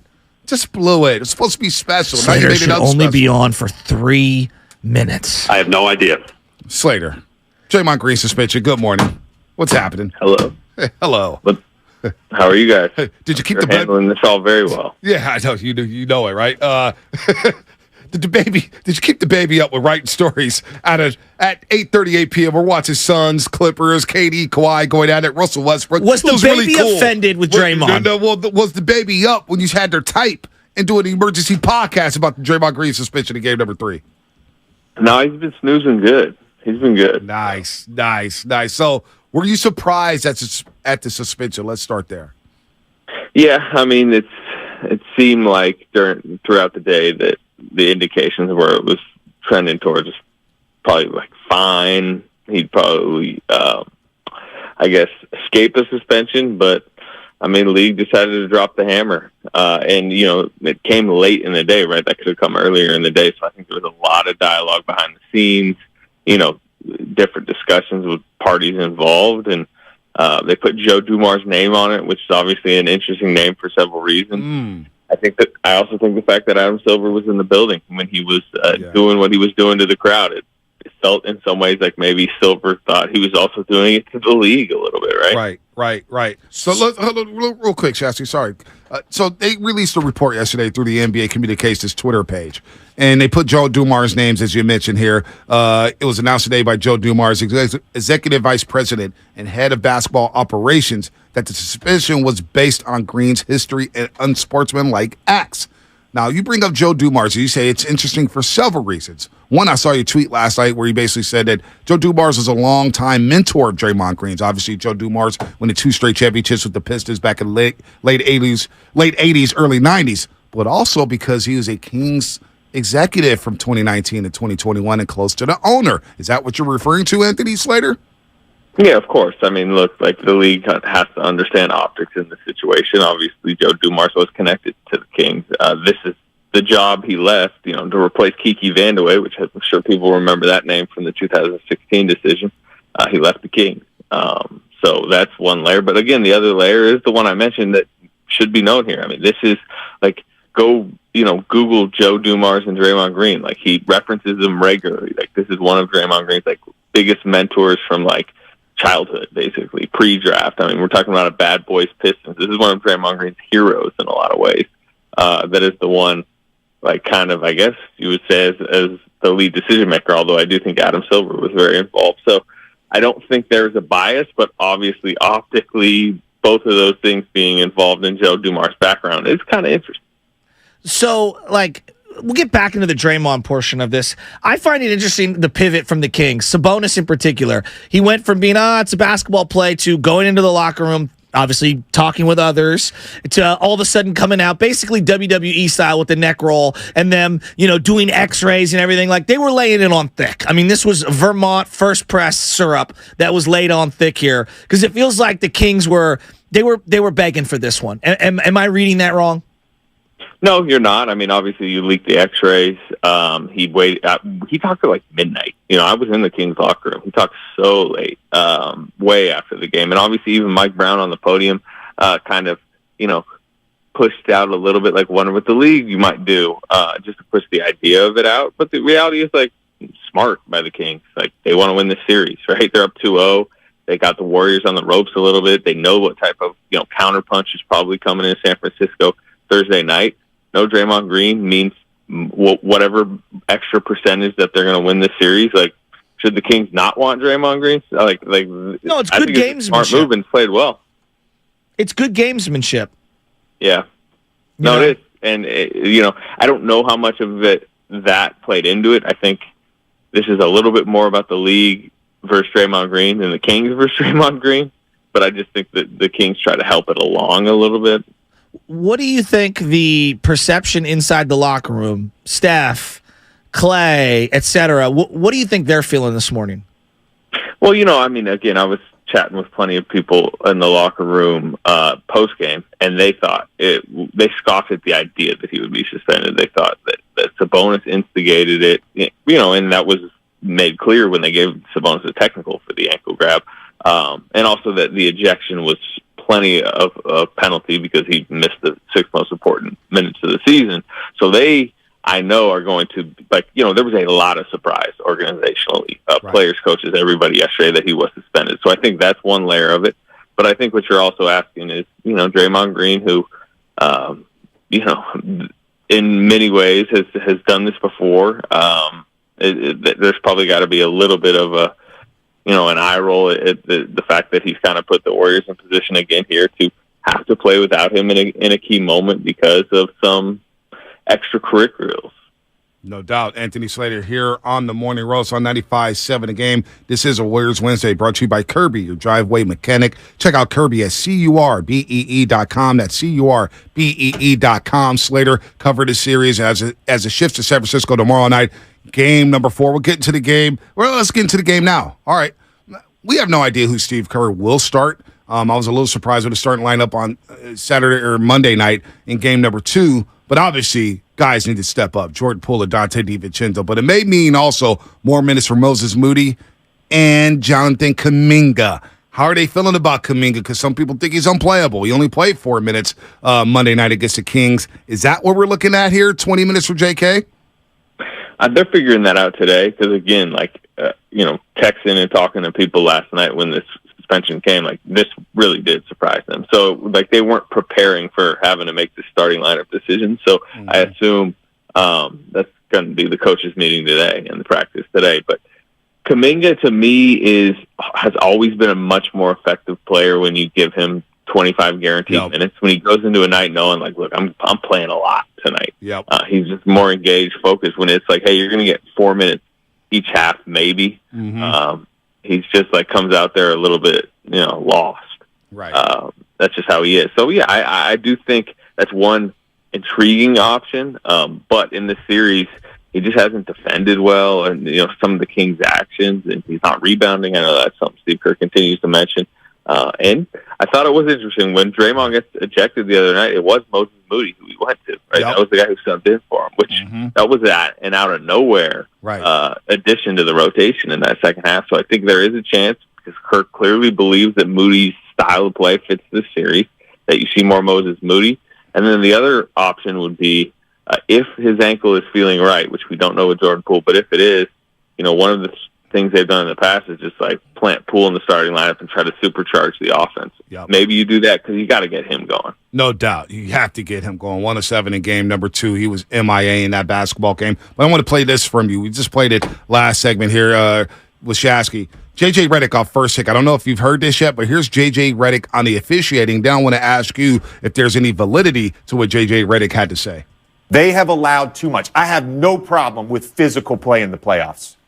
But if Steph Curry's not allowed to move off the ball, if you're preventing players from running down the court and you're allowing that to happen, there's a play late in game 2 where Kevon Looney's right underneath the rim, ready for a rebound. Sabonis crashes in, pushes him in the back. They don't call the foul. That's a foul. The referees have dictated too much in the Kings' favor in this series. I really believe that. And I don't know if it's the home crowd or whatever. I rarely complain about the referees. In fact, I don't even know if I've ever complained about the referees. I think they're great. But if they're going to come back in this series, they've got to call the game the way the game is supposed to be called. What do you think about that rant by J.J. Redick? Surprising, especially coming from JJ. Like he even said it on the little segment. Like, it's not something he normally does. One thing about JJ, he is an off-ball shooter, right? Like, that's how he made his life, is a little bit like Clay, a little bit like Steph, which is like, trying to navigate around screens, use different tricks off the ball. And maybe he's just watching some of the stuff that Steph does off the ball, and he's just believing that there's a little bit too much like wrestling going on. But in reality, that's part of the Warriors' game plan against the Kings. It's what they're kind of doing to Kevin Huerter and Keegan Murray and some of the stuff the Kings do. I have not personally felt like a real, heavy bias, against the Warriors in the officiating. There's been difficult situations, tough calls. Obviously the most impactful decision that the refs or the league has made now is this Draymond Green ejection and then suspension. But I don't know.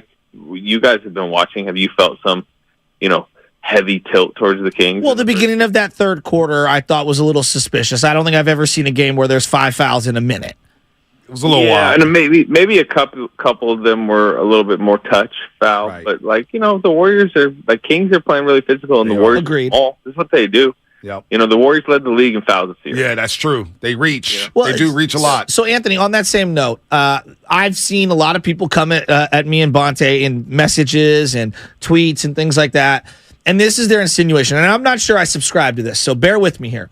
But the league is already saying that, hey, you guys are spending so much in luxury tax, that's unfair. We're changing some of those rules. The referees at numerous times have felt offended by the Warriors and their actions over at least the last year and a half, 2 years. Does any of that factor into the Draymond suspension? I know that Draymond himself has his own laundry list of things that he's done. But is there any element of that from your point of view? No, I think the Draymond suspension is a Draymond thing, and I think the league, in a strange way, was trying to be kind of transparent about it. Right? You don't often see press releases from the league that do have that level of detail. Mm-hmm. So no, that decision singularly, I think, was just about Draymond. Okay. All right, Anthony. We'll see you tomorrow night. It's a question a lot of fans were asking us. What time is shoot-around today? What time will the players and coaches be speaking today? They practice availability is projected around 2 p.m. today. 2 p.m. I may try to make that today. Is Sabonis going to be in or out of the cast that he's put himself in over the last 2 days? Just maybe out of curiosity. Black jacket, yeah. NFL players wear. Yeah. Please let me know where he's living. I'd like to send him a nice flower basket and some fruit. I hope he gets well. Anthony, wasn't it pretty funny though last night when the suspension came down? An hour later, Keys released it. It was ridiculous. Sabonis. It was. One thing I will say about the guy's one of the toughest players in the league. I mean, he's played most of the season with like a broken thumb. Right.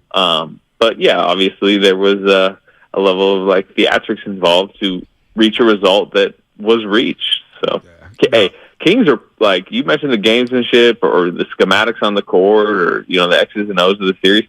Kings are having a great series. Mike Brown's having a great series. Yes. This is some impressive stuff. I know it'd be a shame if they lose. De'Aaron Fox. Who you think Warriors bounce back in Game 3 without Draymond Green? Yes, but man, it's going to be difficult. If this was the one of the two games the Kings want to get in chase, like this would be the one with them on their heels. But one thing I will say, and I mean, I know it's kind of a cliche, but role players do play better at home. You just saw what Alex Len did, what Trey Lyles did, what even Malik Monk, who's typically kind of a role player, did in Golden One, and what Dante DiVincenzo didn't do, what Poole didn't do, what Kuminga didn't do. Usually that flips traditionally. We'll see if it does. But if that does, that changes, the complexion of games. All right, Slater, you're the man. We love you. Get some rest, man. And Thanks, I may Slates. see you at Shoot Around today. And then, of course, game number 3 tomorrow night at Chase Center. Good stuff, Slates. All right, fellas. Anytime. R95.7, the Game Insider, Anthony And Slater unlike on the Morning Roast. Anthony Slater or the Austin Slater, who's on the Giants, our Slates is not a platooner. No, and he plays through injuries. Yes. No disrespect to Austin Slater.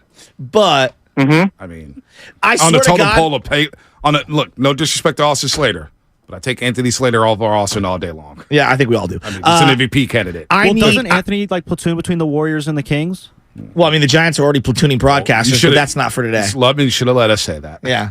You should have let us do that one. I think it's funnier when I say it. But it's not. But you're going to get reamed by the boss who's listening on the couch because he just had surgery and all he's doing is listening. So you better be careful. Could he send his body cast up to Sabonis's so when they roll him out to be interviewed today during shoot around, he's in the full body cast and all you see is this like the opening for where the mouth is? He gave a chest bump to Dave Al Mitchell. It's ridiculous. He had a monster two-hand dunk to end the game. I mean, come on. And the bias is coming from the 916. It's just, I hope Trisha Crick is writing down notes of this show. Please, I hope she tweets out something from today. I hope that people that are just tapping in this week who are real, they think we're like two insane people. They thought we were melting down yesterday. They're crumbling. They're melting down and yelling at each other. We do this during Niner wins. Yeah, you just wait till week 3 of the Niner season when Trey Lance or Sam Darnold is quarterbacking. Trey Lance isn't even here. He might be traded. Niners are taking phone calls. Damn. We haven't got to that. Mo Buckets in 5 minutes. Mo Buckets. If Maurice Speights going to join us in 5 minutes. today, I will be shocked. Maurice Speights joining us in 5 minutes. Yeah, I will be. I'll be shocked. And I'll also have to go buy my nephew a new Niners jersey. Will you be shocked? Because I wouldn't. He just signed Sam Darnold, and everybody said, well, Bunton, he signed him to be a third-string quarterback. What did I say? He went 5 for 14 with 2 interceptions and like 40 yards in his last game. What did I say? And we're acting like Trey Lance did that. What did I say the moment they signed Sam Darnold? Brace yourself, Niner fans. You were right. He will be competing for the starting job. You're right. Hell, he may have the starting job handed to him. And then Brock Purdy doesn't even know he's going to play in 2023? Yeah. Hey, Lubman, this is how I know Lubman's talking, but he's not listening. I just teased Mo Buckets 30 seconds ago. Maurice Speights, 5 minutes. Maurice Speights, 5 minutes. I even did it after Shasky talked over me. Maurice Speights, 5 minutes. We're melting NBA down. champion. Mo Speights, 5 minutes. Mo Buckets, 5 minutes. Mo Buckets, 5 minutes. We're Don't like go an anywhere. ice cream cone in the middle of summer. Maurice Speights, 5 minutes. Don't go anywhere, folks. Actually, not in 5 minutes. You know what I haven't had in a while? 3 minutes. I haven't had Mitchell's ice cream in a minute. Yeah, I'm off the ice cream. I'm on the diet. Shout out to soda. I'm not. Shout out to soda. Play the ice cream beat, Mac Drag. No pizza. No soda. Originally a Nicotina beat. No sugars. No honey.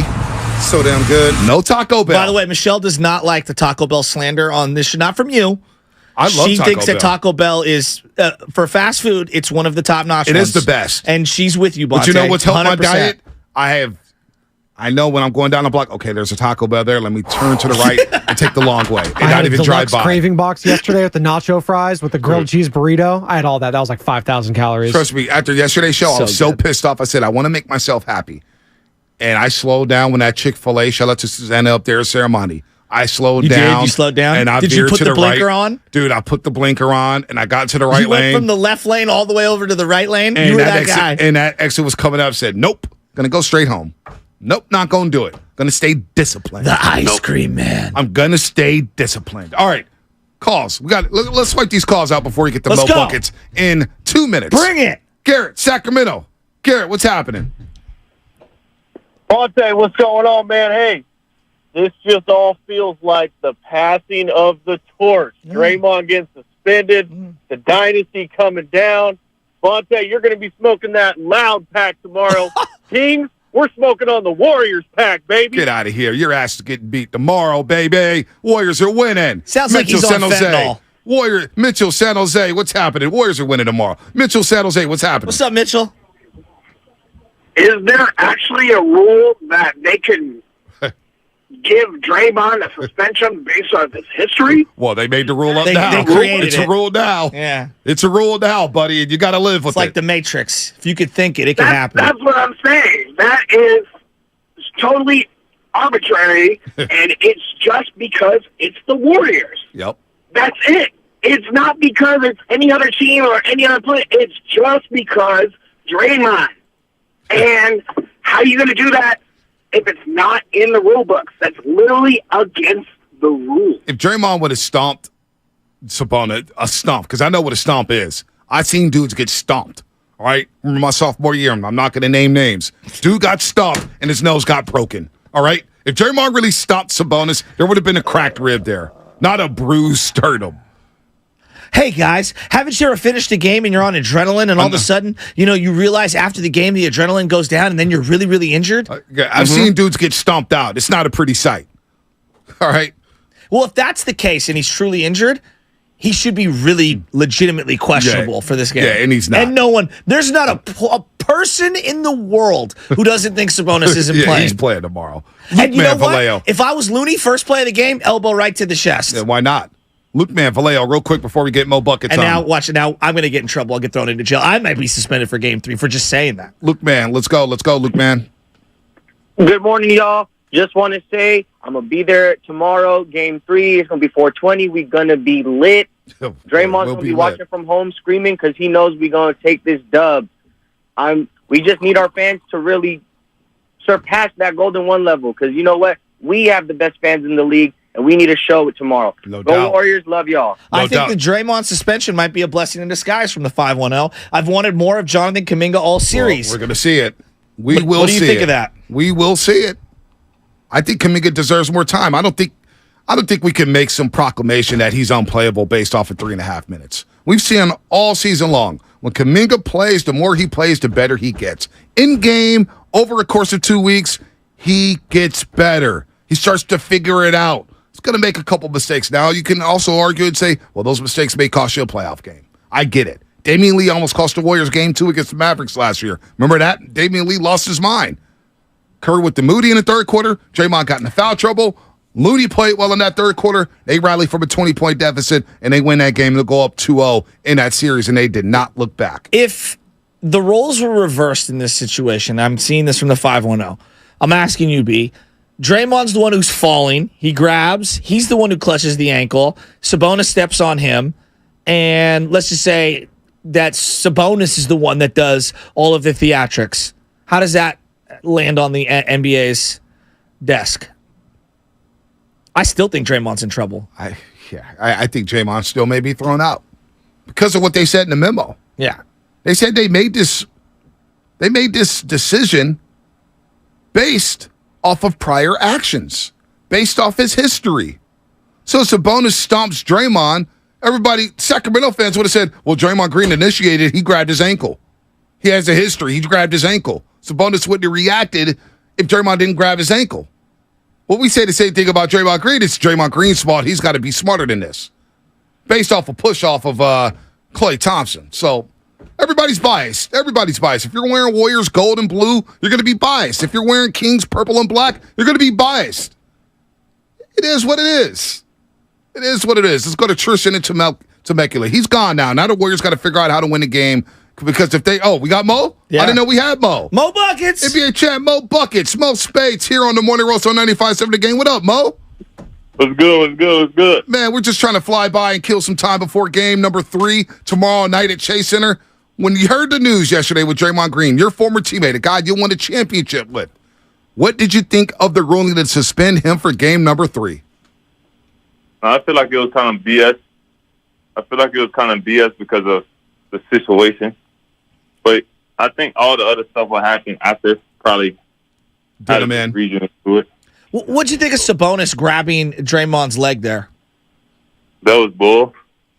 Yeah. Because Sabonis talking about none of that stuff right there happens in the game. But, like, you don't grab nobody's ankle, man. You get hurt somebody like that. Yeah. I'm surprised he, like, Draymond probably ain't kick him in the face or something. Like, I don't think Draymond meant to really kick him that hard, but you got to understand. In a basketball game, competing against each other, somebody grabbed my leg. I'm trying to go, man. What are you doing? So emotions kick in. You know what I mean? So I don't think he tried to hurt him or anything, but I think the flagrant was good, but everything else, they overdid it. No, they did overdo it. Mo Speights here on the Morning Rush on 95.7 The Game, part of the Warriors championship team in 2014-15, the first championship that kicked off this dynasty. Mo, you bring up Sabonis there. He got away with the push-off on Klay Thompson, and he's grabbing the ankle. It's not a basketball play whatsoever, but you mentioned that the Priors got Draymond Green there. I just don't – what were the referees thinking? Because I keep going back to that. Why didn't the referee see that immediately that, hey, this guy grabbed the ankle, let's stop the play there? Because, like you said, nobody's grabbing ankles on the basketball court. I just think it was a hostile environment, man. A lot of things is going on. You got two really good teams competing at the same time, so it's kind of hard to see certain stuff. But I feel like for sure one of the refs should have been seeing the guy on the floor. The guy on the floor gonna do dirty stuff like that. So, like maybe it's post. I don't know. Maybe it's something like they got it written out or whatever. I don't know because that was something different. Like, you think the NBA has it out for the Warriors? I don't know, man. you don't play no more, Mo. You won't get fined. I promise you. I think I'm good. Nah, I just think they probably getting tired of those guys. They think the team's probably next up and coming team, but you don't like. And then you go to the replay screen and see what's going on. Like, yeah, Draymond did kick him. Yeah, everybody know that, but suspension is crazy. You already kicked him out of the game. What do you think about Draymond in terms of the reputation, whether earned or unfair? You played with him. You played against him. What's your opinion of just how everyone's viewing him? Because right now, obviously, he's being vilified. No, he just found his niche in this league, man. Just think about it. Like, as a basketball standpoint, if he wasn't like this, I'm not really sure how his career would go. So I feel like it's a positive for him. I don't think he really care about what people think about him, but that's his role. People gonna say everything about him now, and that's the main reason he's in the league right now. Yeah. And he does everything that people don't like doing. I mean, he's a great player, great person. I don't think he really cares what people think about him, honestly. No doubt. Maurice Speights here on the Morning Rush on 95.7 The Game, doing a great job in the AAU circuit as well. I know you're now, I think you came to the Gay House last year during the finals. You talked to Mully, D. Wright, and I, and Festus Ezeli. And I don't think, when did you become the assistant coach at Georgia Southern? Yeah, I'm up here now. I just started yesterday officially. Really? Congratulations, man. That's awesome, Mo. Let's go. Appreciate it. So, I mean, you've played on this team during some, rough moments. Obviously, you guys had to overcome adversity. Can they dig out of this 0-2 hole? Yeah, they going to. Those guys been in every situation it is in basketball. You got two of the best shooters to ever play this game. Two competitive guys who's really competitive because they definitely play.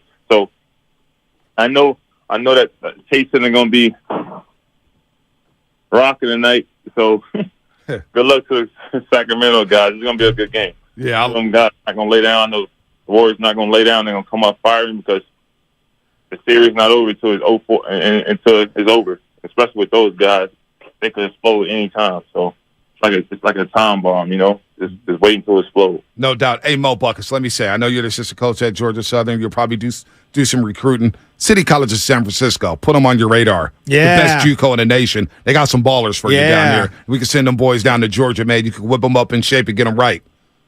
Now, those guys good, man. I know a lot about that school because one of my best friends still live in San Fran. He coached at Reading. Oh, who's that? Kareem?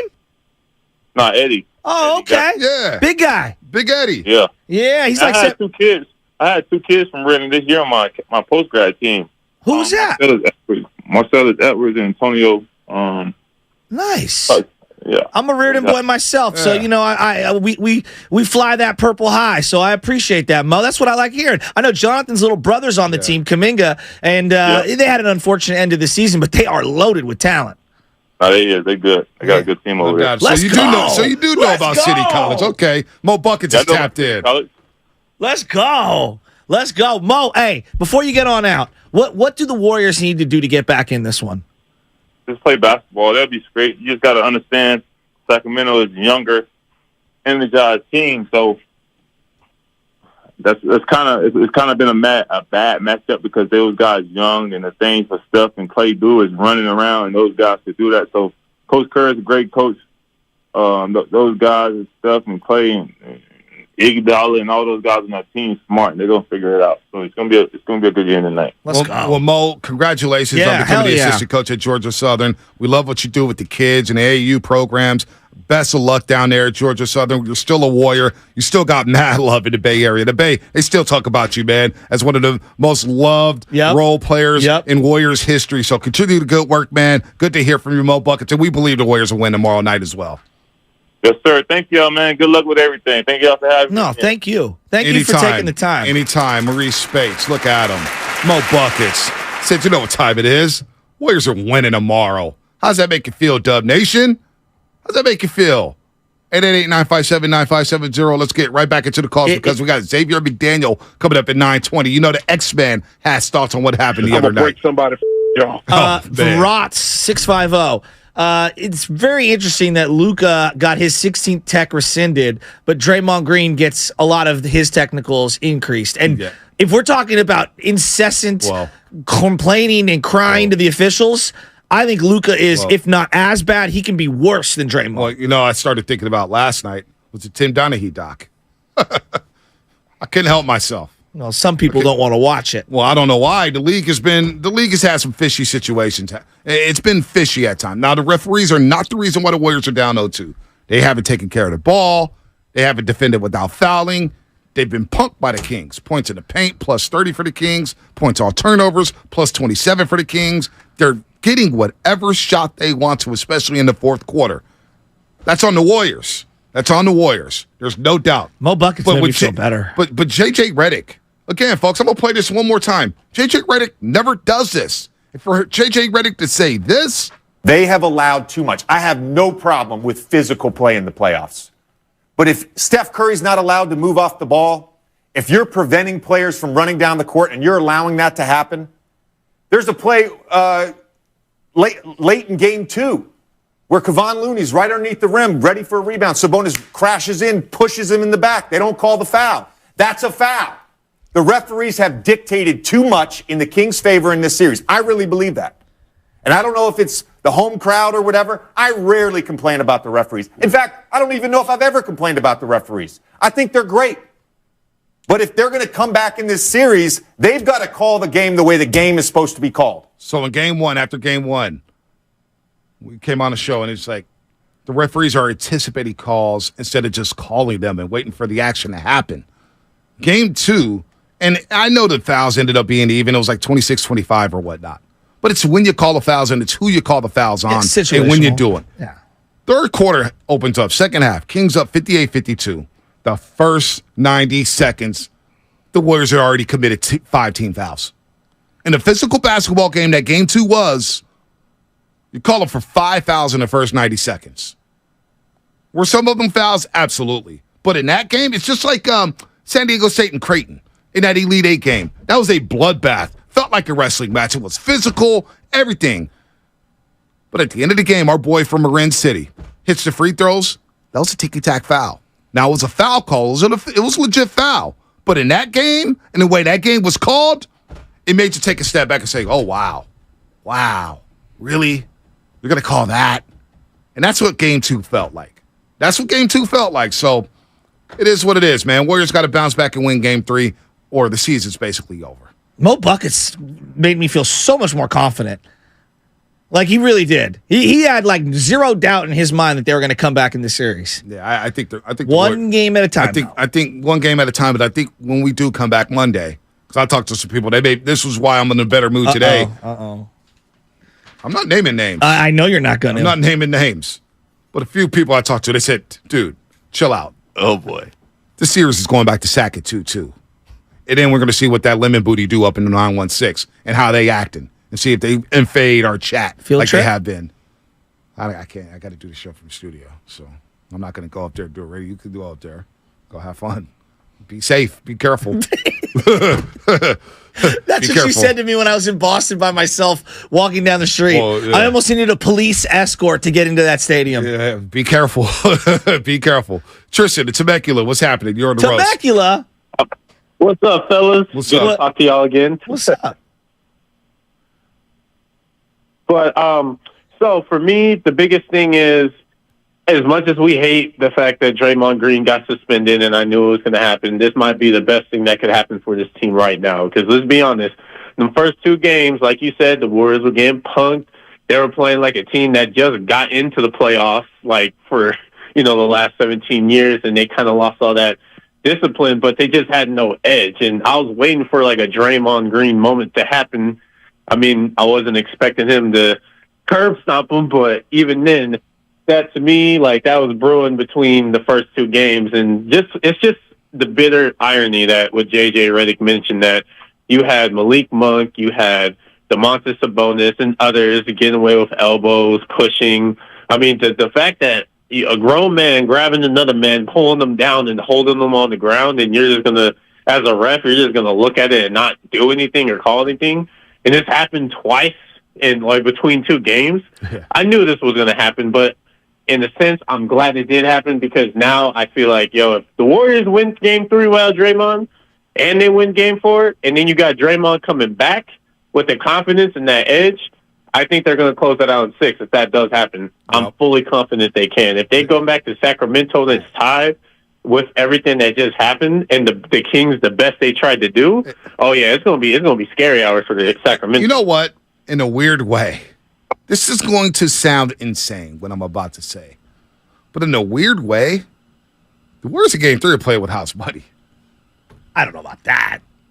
In a weird way, Draymond Green. A lot of people expect them to lose without Draymond Green. They're going to get criticized no matter what. But in a way, it's like, boy, if Sacramento lets the Warriors get back into this series, knowing that Draymond will be back for Game 4. And if they do win Game 3, a few things are going to happen. One, it may mean that Jonathan Kuminga plays a lot better. Now his confidence is rolling.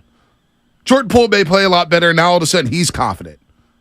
Now all of a sudden Dante DiVincenzo has to play better. All of a sudden he's confident going into Game 4. Yeah, those I agree with. House money, I don't. In a weird way, tomorrow the pressure may be on the Kings. You better keep the wounded dog down. You better keep your foot on the wounded dog. About that. You better keep your foot on the Warriors' neck, because if you don't, oh boy. Hey, Bonte.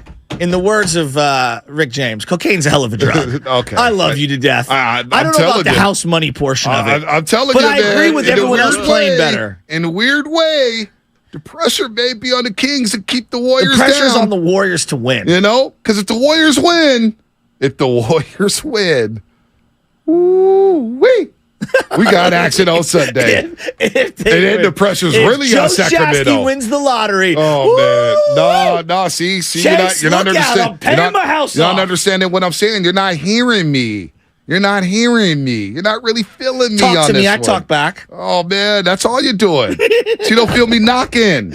You don't feel me knocking. It's like the Little Flip album. Can you feel me? All right, this is a Warriors Wednesday brought to you by Freeman's Appliance, your trusted name since 1922. Visit freemansappliance.com today. What's coming up on the game? Sponsored by Fremont Bank, full-service banking, no compromises. Got my boy coming up. Hey, the fourth a Doobie Award winner. I'm going to break somebody, y'all. That's right, the X-Men, and knock some sense into you guys. Xavier McDaniel coming up on the roast. We got the king. Hey, Brad, I thought you had a date.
Steve Kerr, and you're listening to the Morning Roast on 95.7 The Game. We're going to turn up in a second with Xavier McDaniel. He's a friend of the program, the X-Man. Xavier, I love Xavier McDaniel. You go watch his old highlights. Dude was a baller. Dude was an absolute baller. And if you mess with him and his teammates, he may knock you out or at least choke you.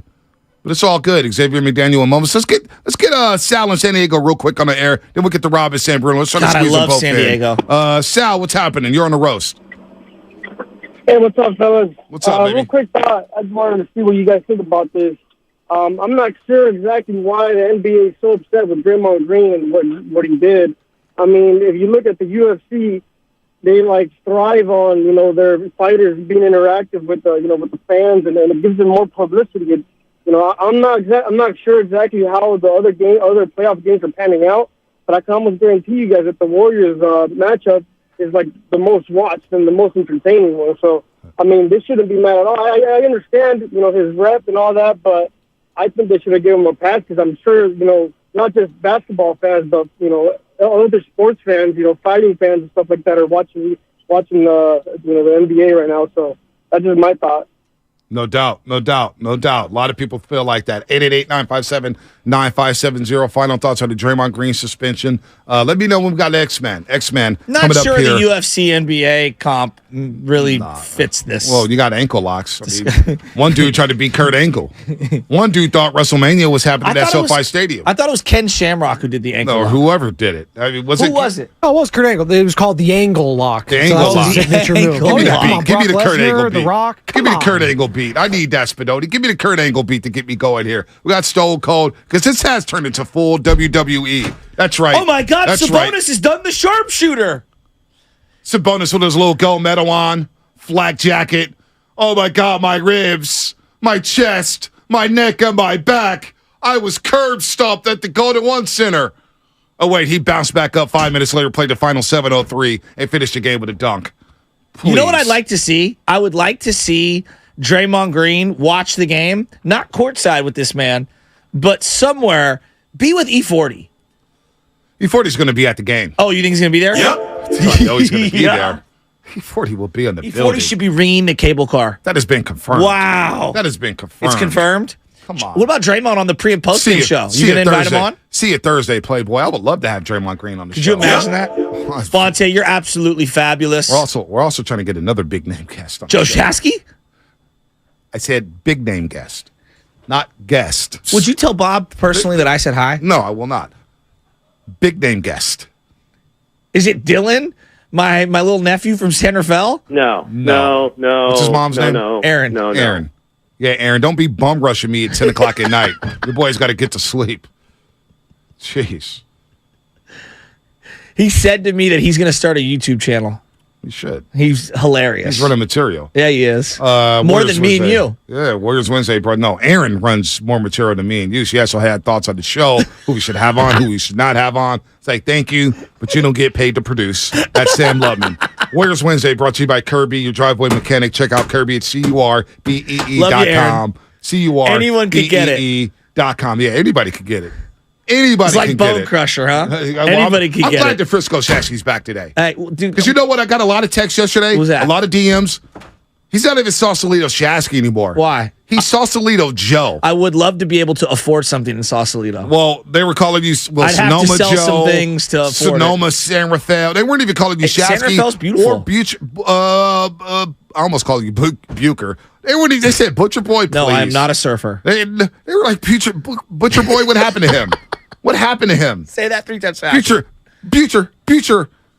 That's what I'm saying. I combine Bucher and Butcher together. All right, so I know we're going to get back into the Warrior thing. I went to go. I know the taxes in California aren't due till October. I went to go first e-file my taxes on TurboTax. Okay. I use TurboTax. Yeah, I do it myself, right? And I went to go file it that way, and I didn't have the IRS PIN number, and it kept rejecting it. It was driving me nuts. Same thing happened last year, and I thought I had the right IRS PIN number. Then I said, all right, you know what, Michelle, can you bring home some printer ink so we could print it from the printer at home? I can't remember the last time I had to print something. I go to put in fresh, brand new printer ink. Well, it's 55 pages, my taxes, okay? Because you have to print out the state and the federal. Dude, I could not print them out. I had to go to UPS to print them out. It was a nightmare. A nightmare. The middle of the ink, for whatever reason, it was like black on either side, and then in the middle, it was like a light gray. I couldn't even read it. It was unreadable. It was driving me nuts. I'm just so sick of the tax thing. I'm sick of it. I'm sorry. You're sick of it because you don't know how to use a printer or buy the right ink or use the ink. It's unnecessary stress on everyone's lives. Just send me a bill, give me a website where I can pay it, and here's my card. Here's my beef with that. And I'm going to push back because we know taxes come in every single year. Oh, I'm well aware. But I'm not trying to give the government free loans. I'm going to hang on to my money. Well, we all want to. But we know when tax time is here. So I don't get why people get so stressed out about taxes. Well, technically we know not once a year. Yeah, technically, we know they're coming once a year. It happens. Why are we getting stressed about little things that we know what's coming? If you are an IRS company out there or a tax company out there, I'd like to partner with you. Yeah, you should. I'm looking for a small, local, or big CPA H&R Block. Somebody, come see me. I will be one of your number one spokesmen out there. Sounds like and I will do the best that I can. I want to work with a real professional in 2023. Sounds like Shasky just I got want his new all sponsor. the deductibles. Sounds like you just got your new sponsor. I want them all. Got your new sponsor. Or you get a tax lady like me. I could give you my tax lady. She's really good. Oh, X-Men in 10 minutes. He had to do something. That's fine. Xavier comes on whenever we're not going to push him to come on the show. We're not going to say, hey, Xavier, we need you right now. We're up against the clock. No. We've been the clock. We've been the clock for X-Men.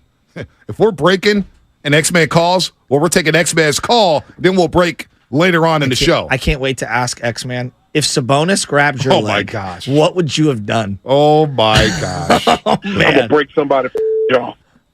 Man. Can we play that full? Do you have the full clip of what X-Men said? We'll get to Robin Sanbruno just a second, then Antonio in Oakland.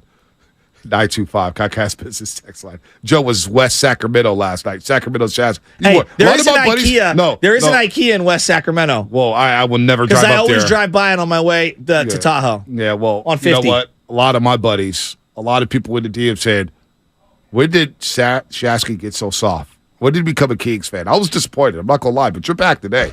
I just hope I can get the same Shasky throughout the week. Frisco Shasky, not San Rafael Joe. And the reason why I didn't e-file, I tried to e-file. It kept rejecting it because it was saying that my IRS PIN wasn't correct. I got the best online PIN. I got the best tax lady in the business. Best tax lady in the business. You want to borrow her?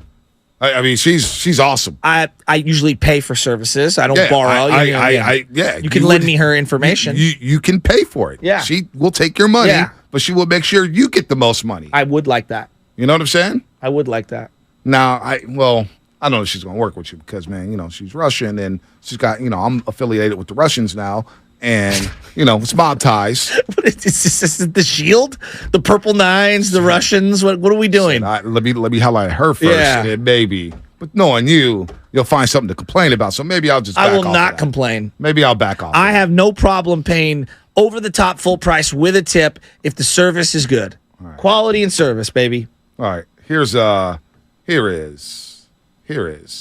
McDaniel. The first time he ever came on the Morning Roast. Derek McKee got hit in Seattle, and I was livid. It was Mahorn hit him, and I mean, he hit him hard. And I told Derek, get your ass up. And I said, Nick, call the same play. And the officials knew I was mad. And he tried to come in. I said, you guys didn't do nothing. And I said, call that same play. And I promise you, any of these touch Derek McKee, I'm going to break somebody's jaw. And so we called that. Xavier McDaniel on the Morning Roast here on 95.7 Game. He's got turned up for a second. Yeah. He got turned up for a second. Hold on. We'll get him back on. We'll get him back on, baby. We had to dump a couple things. He got going. Xavier McDaniel played the league a long time. Look, this was no scrub. I love that drop, man. I love Xavier McDaniel. Rob and San Bruno. Hey, Rob. Rob, what's happening? What's going on, fellas? I'm disappointed in you guys. I mean, y'all know you're my guys, but I'm disappointed in y'all and these Warriors fans crying like, stop it. Let's just keep it real, man. Sabonis is playing the Draymond game. Draymond do this to everybody else, get in their head, physically beat them up, and then mentally kill them. That's what Sabonis doing. It's all in war. That's Draymond's fault he got himself in that position. He did. You in a big playoff game. Hold on, you got 4 rings. You got 4 of them things. You know this big. You're in a big game in the fourth quarter, and you playing this young team. They need you out there, and you act this way. The way you acted towards them fans, that was like, come on, man, y'all know better than that. I'm like, man, you too experienced. You need to be better. He got duped. You know what, Rob? Real quick, hold on, Rob, because you're on the roll. You're on the roll. You know, you get all the time in the world on this show. Draymond Green definitely got duped. He needs to be held accountable, and he got popped. I'm surprised he got popped, but he got popped. The NBA letter said they popped him due to the history of his shenanigans. The history, right? Now, what about Sabonis? You know, Rob, you can't be grabbing ankles. You know that. No, you're right. But I've been seeing Draymond do that, too. I remember back in the day, Rasheed Wallace used to get texts just for looking at the referee because of his reputation. He got kicked out of a lot of big games, so we know this. It is what it is. My point is, Draymond, don't put yourself in that position. I think the Warriors are going to win tomorrow, to be honest with you, because they're going to let them young guys play and let them move up and down the floor. Because Draymond, to me, he shouldn't be handling the ball in this season. They need him more down low banging, doing stuff like that. They need to let these guards do this and go up, let the Pools and the Kamigos go out there and just use the athleticism. But I just think Draymond put himself in that position, and he cost him that game. Rob, game. It was still a 1-point game. Rob, what do you think if Trey Lance gets traded? Oh my God, man, I'm already on Twitter acting a fool right now, man. Look, man, I don't like it. My thing is this: they talking about trading him so they can let Purdy sit and then go get a Kirk Cousins. Hold on, so you gonna let Purdy develop, right?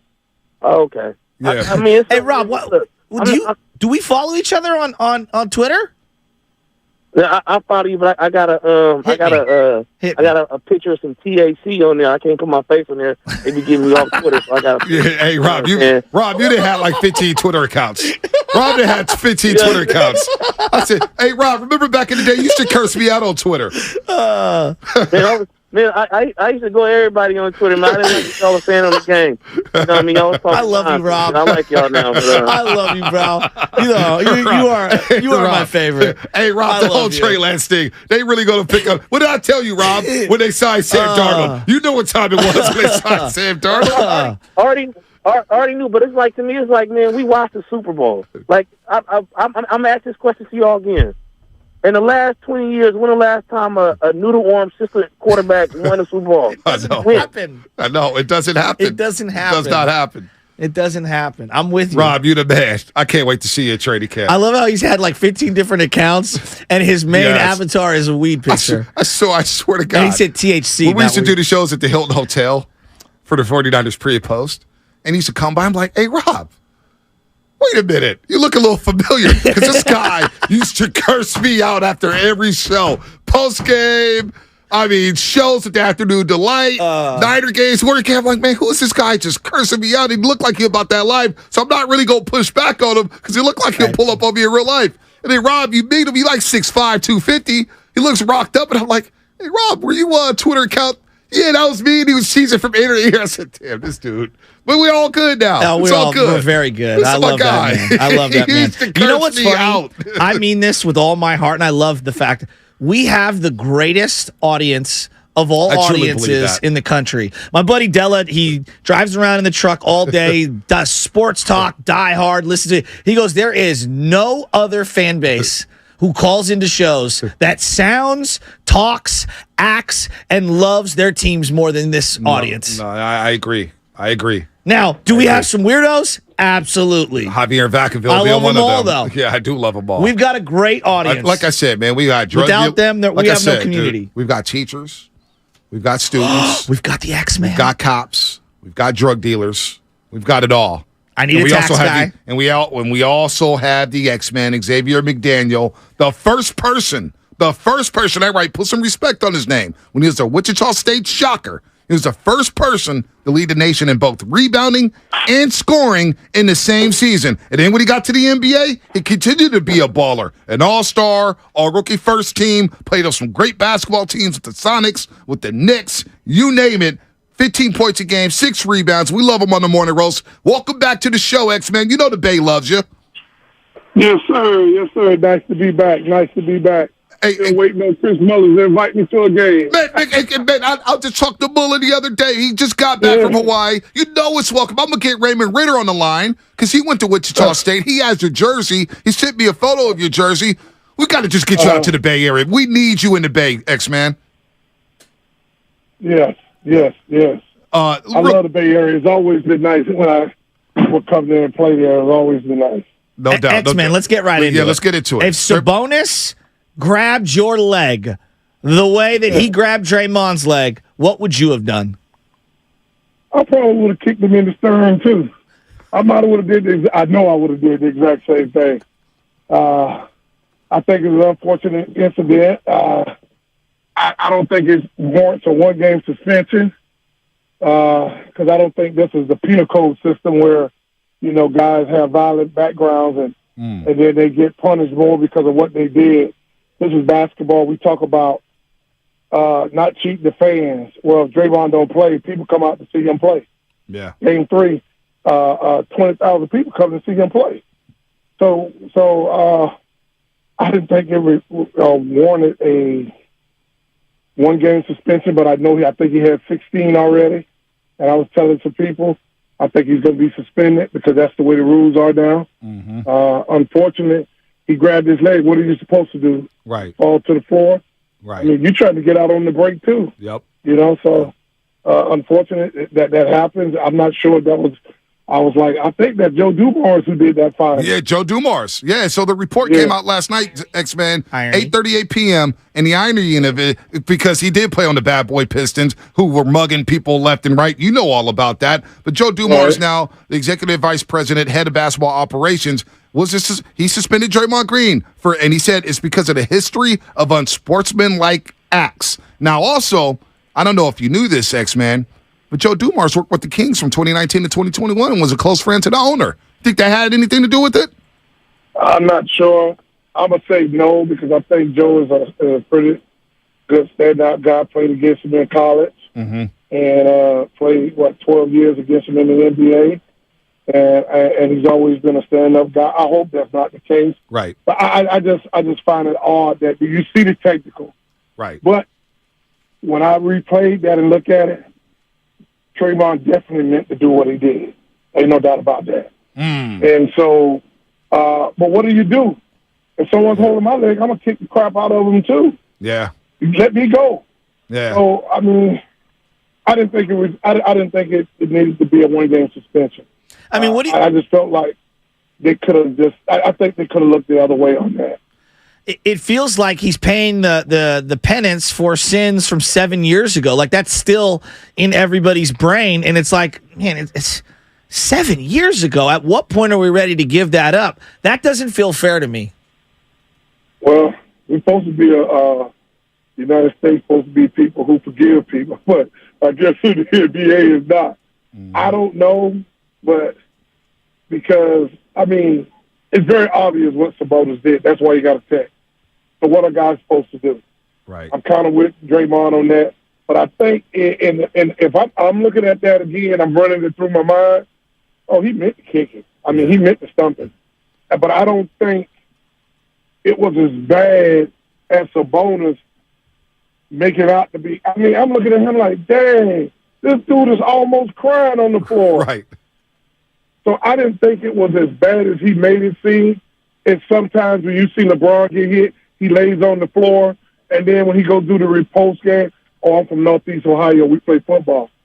Well, I get hit on the floor, I'm tripping straight up. I'm letting them know, hey, that shit ain't affect me. It ain't bother me. So I didn't think it. I don't think it was as bad as they say it was. Now, if he don't play, then I'm wrong.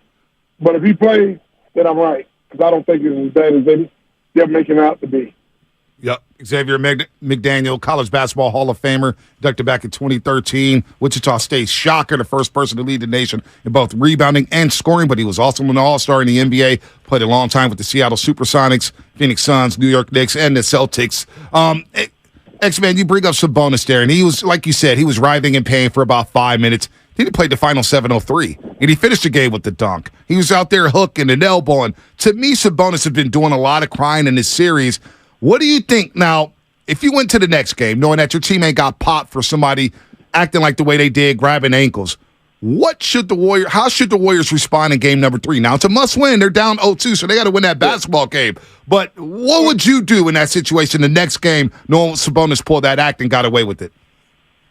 Well, at this day and age, you can't really do anything but just play your game. I think the Warriors, they should have won game 1, but they only got to steal 1 out of 4 games. So they got to get 1 of those 4. But, I mean, they just got to play their game, and everybody got to step up. They just can't turn the daggone ball over. I mean, game 1, I mean, they were just, like they'd never played the game before. Even all of them, Steph, Draymond, all of them, they were just making careless passes. And it wasn't like, they were trying to thread the needle on a lot of them. You just got to get back to basic, simple basketball. But, let's just be honest. The Kings finished 3rd in the Western Conference. They're supposed to win, too.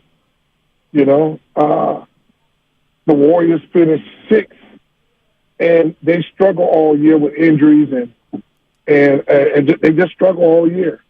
So the odds are 3 is supposed to beat 6 in those first 2 games. 6 just got to steal 1 game and hold home court advantage. Yep. They win the next 2 games, the 2-2 tie. So now it comes down to a best of next 3. 2 out of 3. Yeah. So you just got to steal 1. And you can't take anything away from the Kings. They had a fantastic year, and I was one of those guys, they're going to fade, and they never faded all year. So, but the Warriors, you down 2-0. It's a 4-game series. So, I think they can do it, but shit, man. Jesus, Monk is playing so well. Yeah. And Fox, man, those guys, man. They kind of living up to their name. Yeah, no doubt. So, it's going to be some controversy. I think the Warriors will get back in this series. I think they got a great opportunity, but they're going to have to play better basketball. X-Man, what do you think about the state of officiating right now in terms of the inconsistency on physicality and just the general arrogance from a lot of these officials? It feels like there's just no accountability, none whatsoever. What do you think? Well, I think if the late Bill Russell was here, he'll say the same thing I'm saying. They've been terrible in the 50s and 60s and 70s and 80s and 90s, 2000s. They're going to be terrible. They're trying to get it right, but they're human, and there's going to be a lot of mistakes. Unfortunate, they hadn't been going the Warriors' way. But I think they get back on track on game 3. All right. X-Man, I hope you come to the Bay one day. I'm going to get Willie on the horn. We're going to try to make that happen before the season is over. The Dub Nation loves you. You never wore a uniform before, a Warriors uniform. And Warrior fans, they ask us all the time, when's X-Man coming back on? When's he coming back on? So we got to do it again. Yes, anytime, man. Y'all got my number. You call me anytime. Absolutely. X-Man, has anybody ever just randomly tried to check you on the street? No. That's what I'm thinking about. Nobody's grabbing X-Man's ankle. No one's ever tried to check Nobody's you, right? grabbing your ankle, right? Hey, well, I'm like Oak on this one. If they try to check me, they know what's going to happen. Exactly. They know. Charles Oakley knows. A lot of these dudes know from back in the day. Every time I ask a former player about you, they say, oh, yeah, X-Man was badass. He was a badass. So we know Sabonis is not trying to grab your ankle. That's for damn sure. Yeah. Yeah, because he would have showed. I don't know about Draymond, but he really would have felt my foot. Because I would have kicked it for real. So I don't know how. I think you would have to ask Draymond really off the record how serious was the kick. Right. I didn't think it was that serious that he laid on that floor for that longer period of time winding and then play the rest of the game. So. Well, the Kings, I don't know if you saw it last night, X-Men. An hour after Draymond Green the announcement came out that he was getting suspended, the Kings put out a statement saying that Sabonis is questionable with a bruised sternum. Oh, God. Yeah. But that's how you got to play that. Yeah. I don't think it was as serious as they make it. But I think you would have to ask Draymond that. No doubt. Thanks, buddy. X-Man, always a pleasure. You're the best.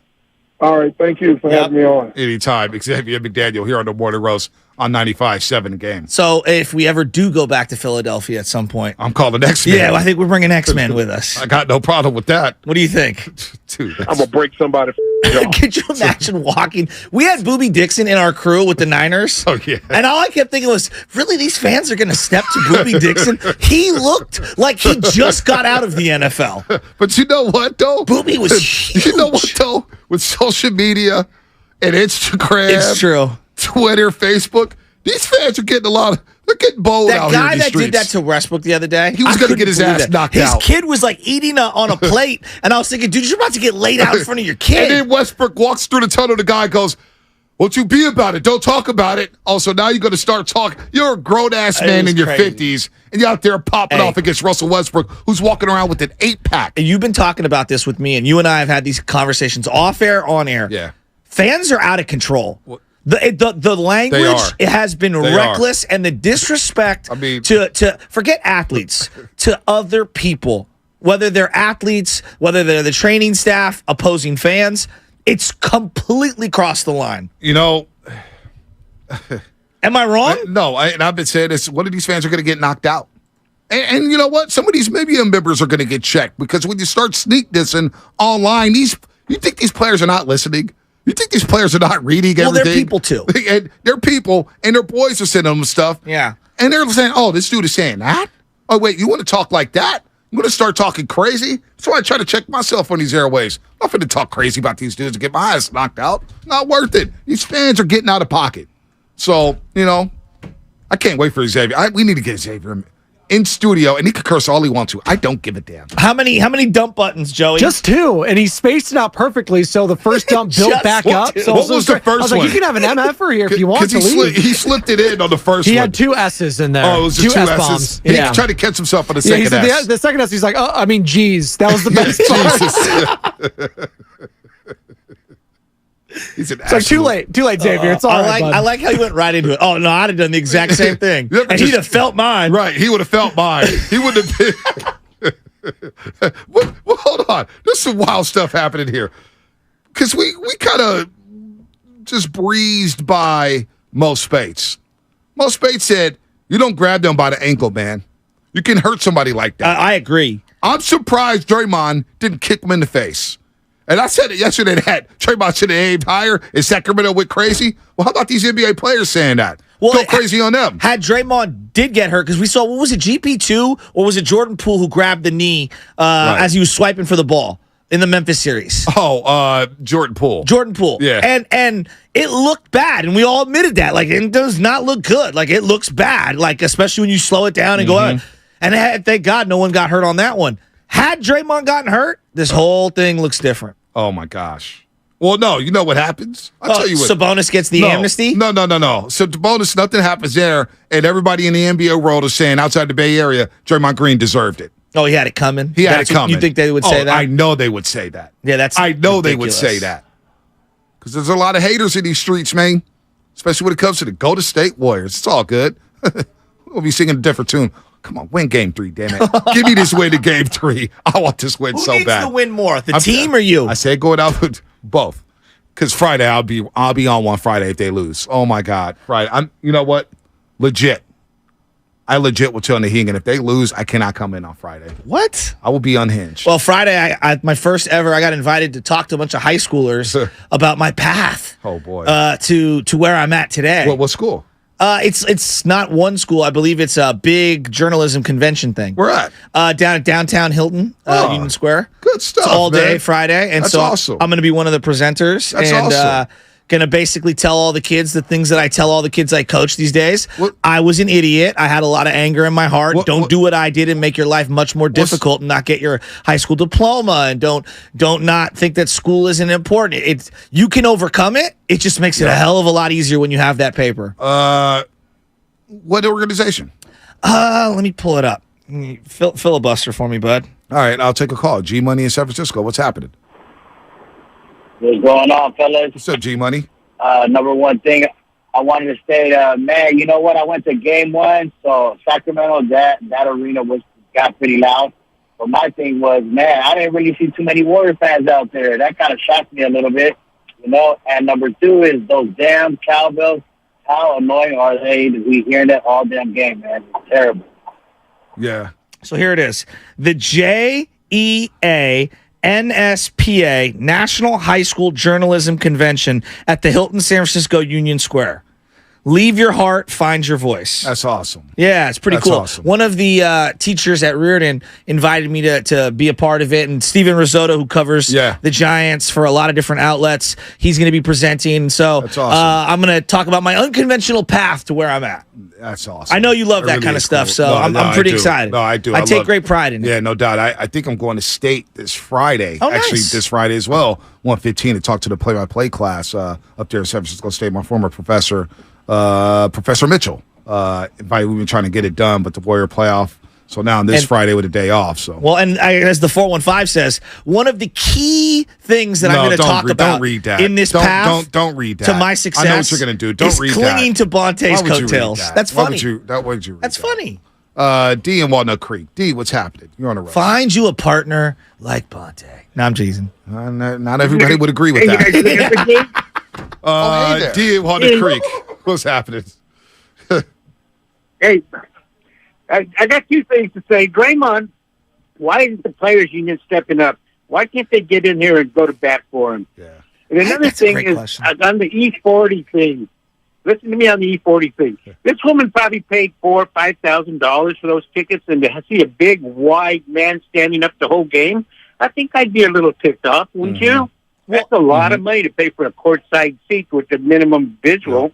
Well, I'll tell you this. I'm not the tallest guy in the world. Bonte, you and I have been to lots of sporting events, and I understand, doesn't matter how much I paid or where I'm sitting, I might have an obstructed view for a variety of reasons. And that's part of the nuance of going to a game. Yeah. Right? Yep. Like your view, we were the third or fourth row at Philadelphia. Right. Your view was always good because you're pretty much taller than everybody that's there. Mine, not so good. So that's kind of part of sporting events. And I like standing up at games, especially in the first few rows, because I'm locked in. Oh, and don't touch your seat. Don't touch my seat. Well, don't touch me. Don't touch me. The guy grabbed me by my shoulders after the first set. I said, hey, man, you can celebrate all you want to, but don't touch me. One time he screamed in my ear. I said, hey, man, you want to talk to me, but don't scream. And he didn't do any of that. No, he backed up. Because he was about to get his, well, I wasn't going to do anything, but, you know. But again, you got to just let people know. People getting out of control, disrespectful. Let's do Fast Five and take the rest of these calls. These calls will be part of Fast Five. All right, let's go.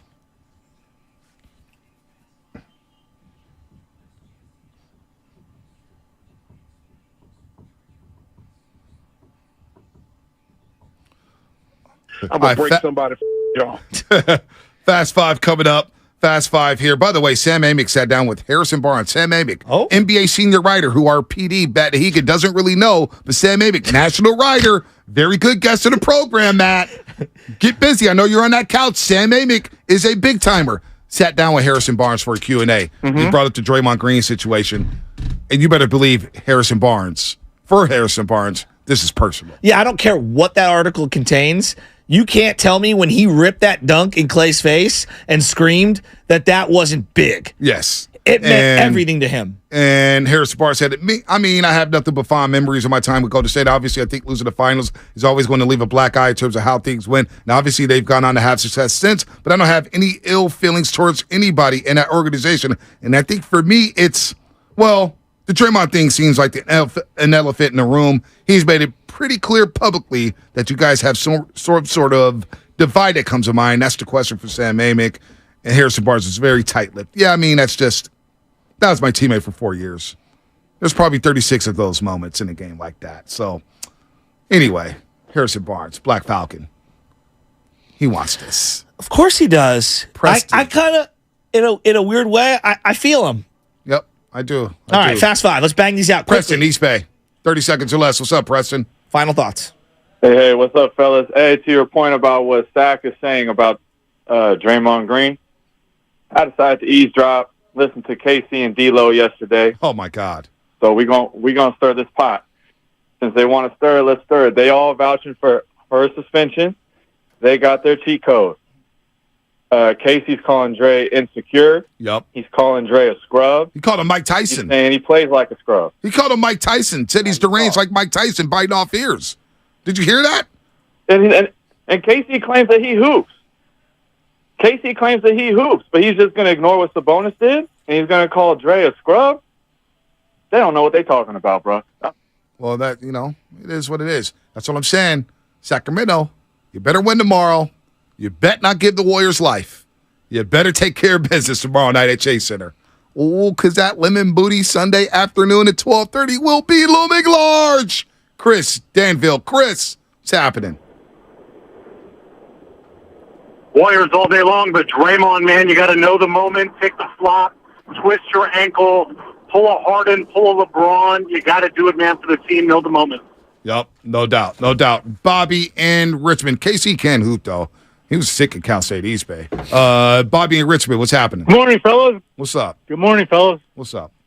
Hey, I think it could have been a whole different outcome, and I don't think Draymond's as smart as he thinks he is. If he was a smart guy, he would have just fell down once his arm got wrapped and squiggled around, and might have been a whole different game. All right, Bobby. That was Fast Five, brought to you by Xfinity, the next generation 10G network, only from Xfinity. The future starts now. Ended up being a fun show. I didn't know where it was going to go today. Did not know where it was going to go. But like all of our shows. All the way up. Yeah. And then down. Steiny Goon next. What are they going to talk about? Trey Lance? Giants is a 4 straight? 2 in Miami? Tiny thinks the Giants got a run in them. So. Oh, wow. That's coming up right here on 95.7 The Game. I'm going to break somebody y'all. Give your small...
All right. Here we go. Again. Another show about Draymond Green. Suspended for Game 3 tomorrow at Chase Center.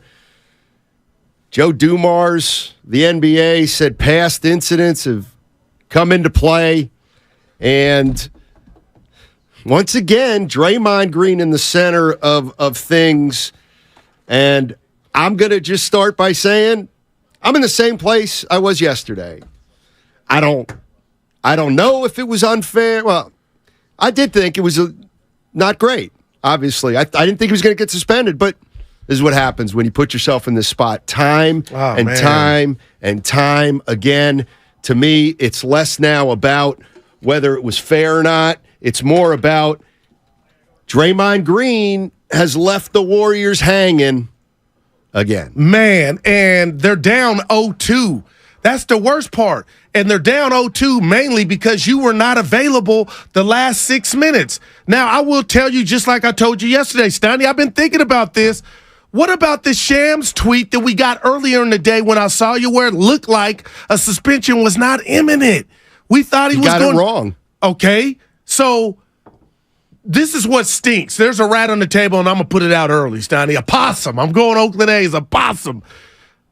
Joe Dumars is a former executive for the Sacramento Kings. So was he doing Vivek and company a solid? Now, I'll leave that there, but they did not know Dre was going to go ham and stomp the yard. Shout out, I forget the actor, Stoney, the dude that has all the kids. But Sean Kemp? No. Well, he's in jail. But what's my guy's name? I have no idea. Chris Brown?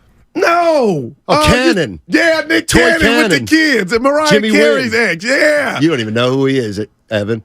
Yeah. So he knows who Nick Cannon is. Right. He's still popping them out. I'm talking about the toy cannon, Jimmy Wynn. So help me out. I'm split like the A's Giants cap. So on one instance, they got it wrong because I feel like Dumars did sack a solid.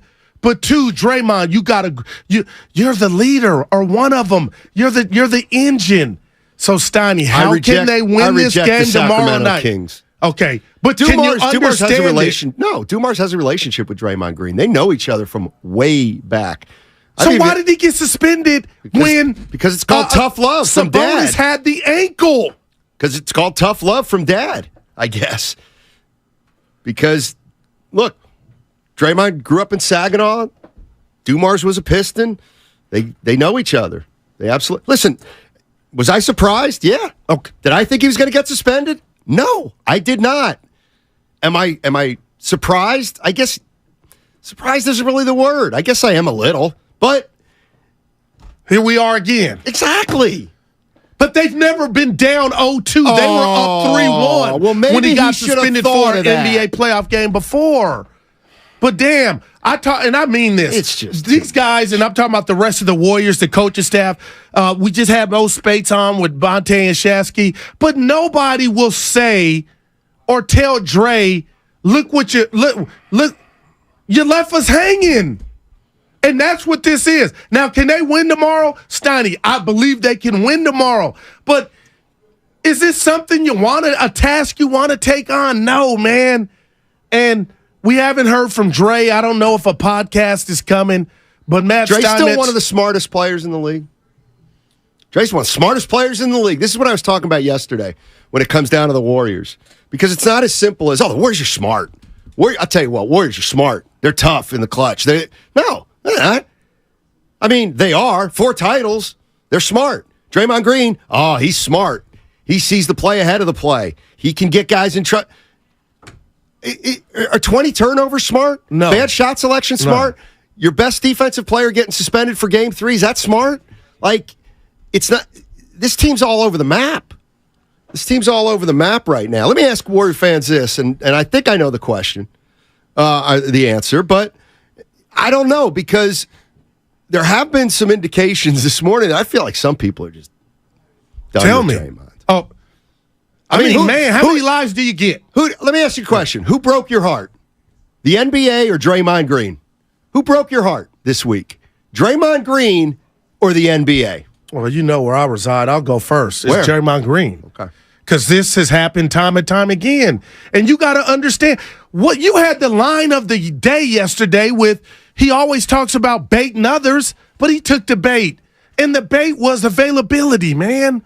So now you got to go on. Hey, I'll tell you who's feeling. Have we got an update on Sabonis? Oh, good news. Sabonis is trending in the right direction. Man. He's got a sternum contusion, but things are pointing up. And he's probably licking his chops to get out there tomorrow night. Well, he's going to get looked at too tomorrow night. I guarantee you. He's gonna have a tough night tomorrow. So there's no doubt he'll be available for the Kings tomorrow, Sack, though.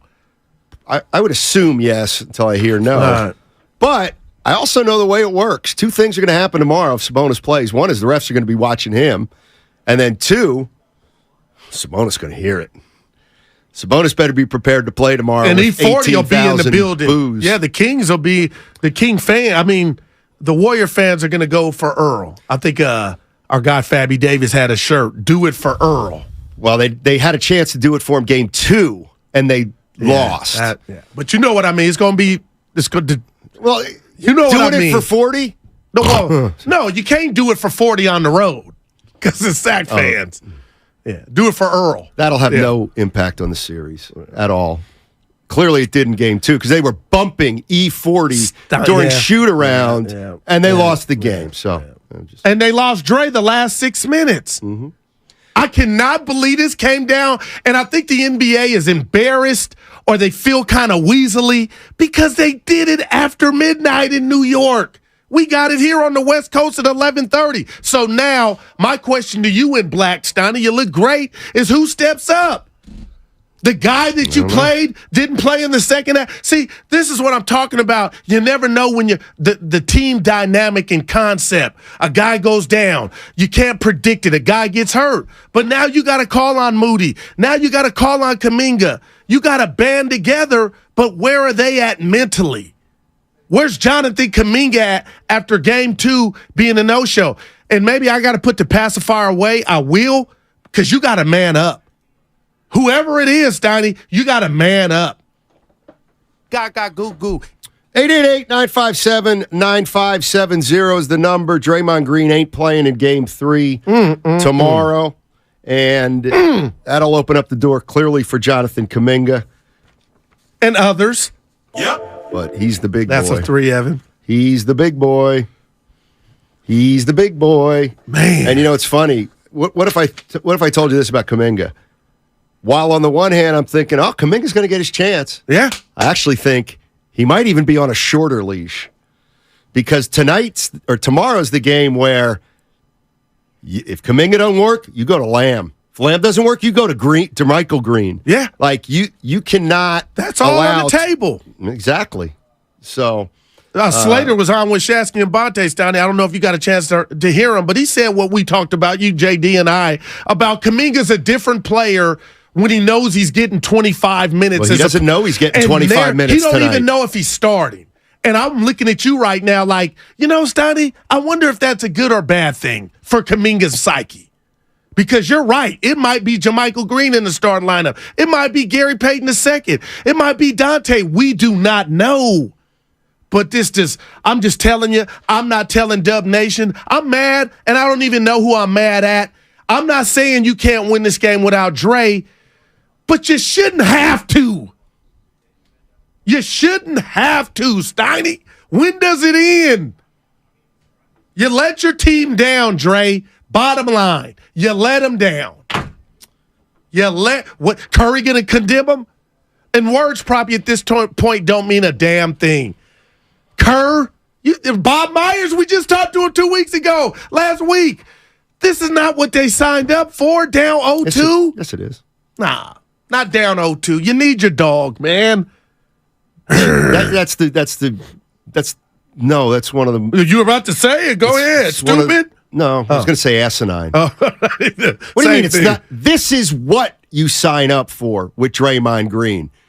They drafted Draymond Green. They saw who he was a year or two into his career, which was a complex individual who is a hell of a player, but who comes with significant baggage.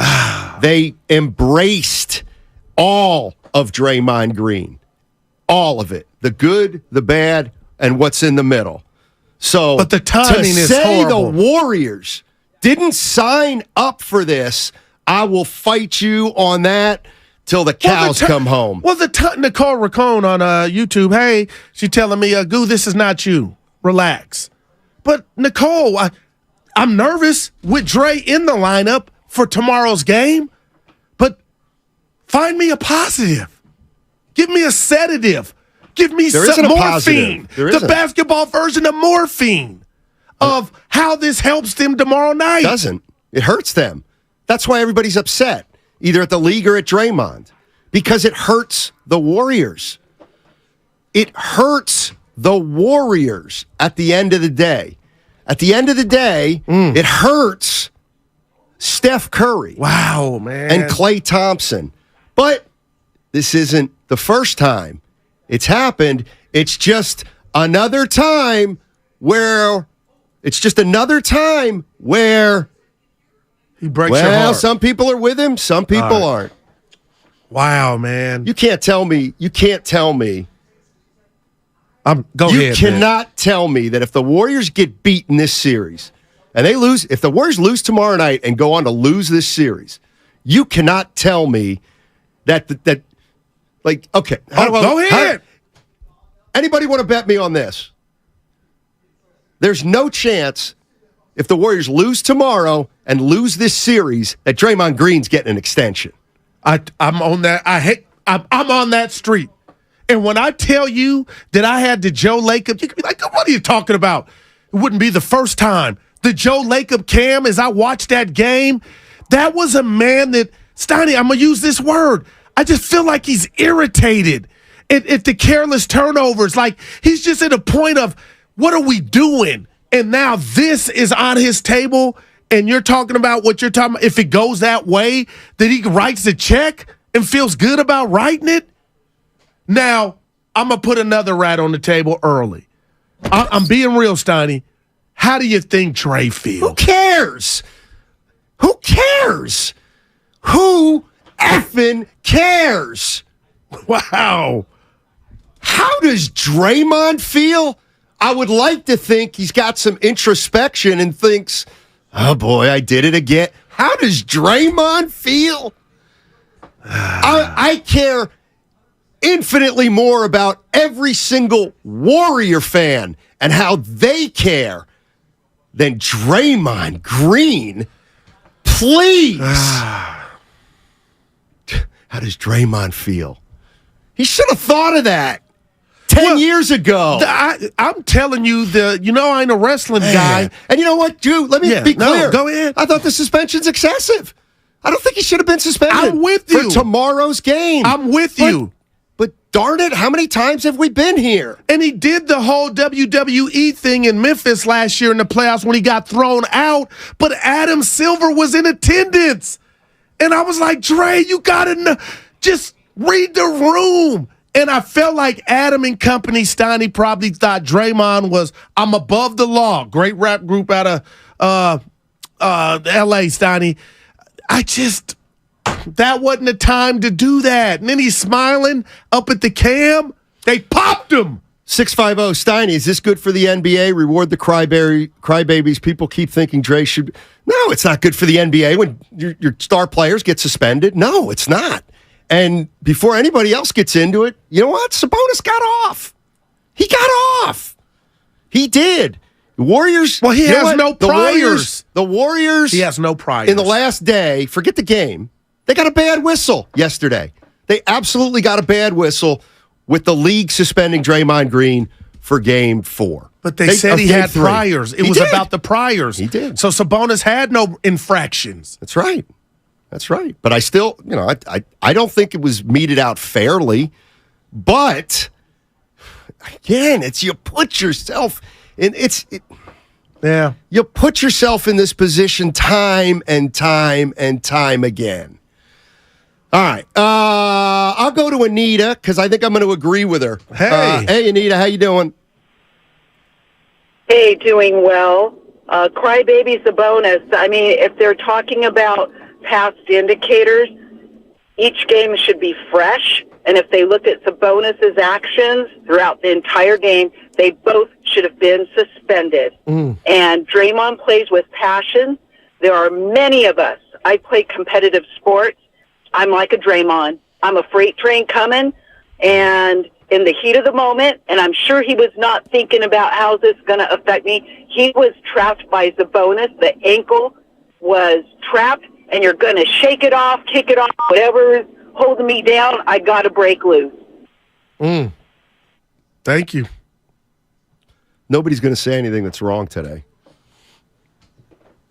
It's just, you know, it's like, he just is in this position time and time and time again. And, you know, and let's be honest. And the NBA did the NBA go overboard? Maybe. They might have. But you know what? We have a 10-year history where I've thought many times they're not doing enough. Well, we talked about it. So, in other words, it's like he does this all the time. It's part of his MO. Sometimes he gets punished fairly. Sometimes he gets punished unfairly. And other times the league may punish him too much. Guess what? This was a too much. This was a too much. And what you do with Sabonis, I don't know what you do with Sabonis. But I know this, and maybe it's too late. Sabonis now, to me, does have a history. He's got a history, and it started Monday. Or I'm sorry, whenever the game was, Monday. That's his first infraction. Well, the point is, if I guarantee if Sabonis is involved in anything tomorrow, but he's not that type of player. Yes. What? The Warriors have been calling him dirty all series. Okay, well, he's not suspended, so the league doesn't think he's dirty. He don't have a file. They can say he's dirty. He got a flagrant one. Yeah, I'm just talking about in his history. I've never known Sabonis to get suspended in a... he now has a history. Yeah. He has a history. Got a flagrant one yesterday. That's a good history because he got Draymond thrown out for grabbing his ankle. You're missing my point. You're missing my point. And the point is if they're going to do this, if they're going to announce that prior stuff matters, okay. Well, now Sabonis has a flagrant one in Game 3. Okay, let's see how Sabonis plays in Game 4. I guarantee if he does the same thing in Game 4, he'll get suspended. I guarantee it. I really do. All right, let's go to Brian in Vacaville. What's up, Brian? How you doing? Hey, man, I'm doing well.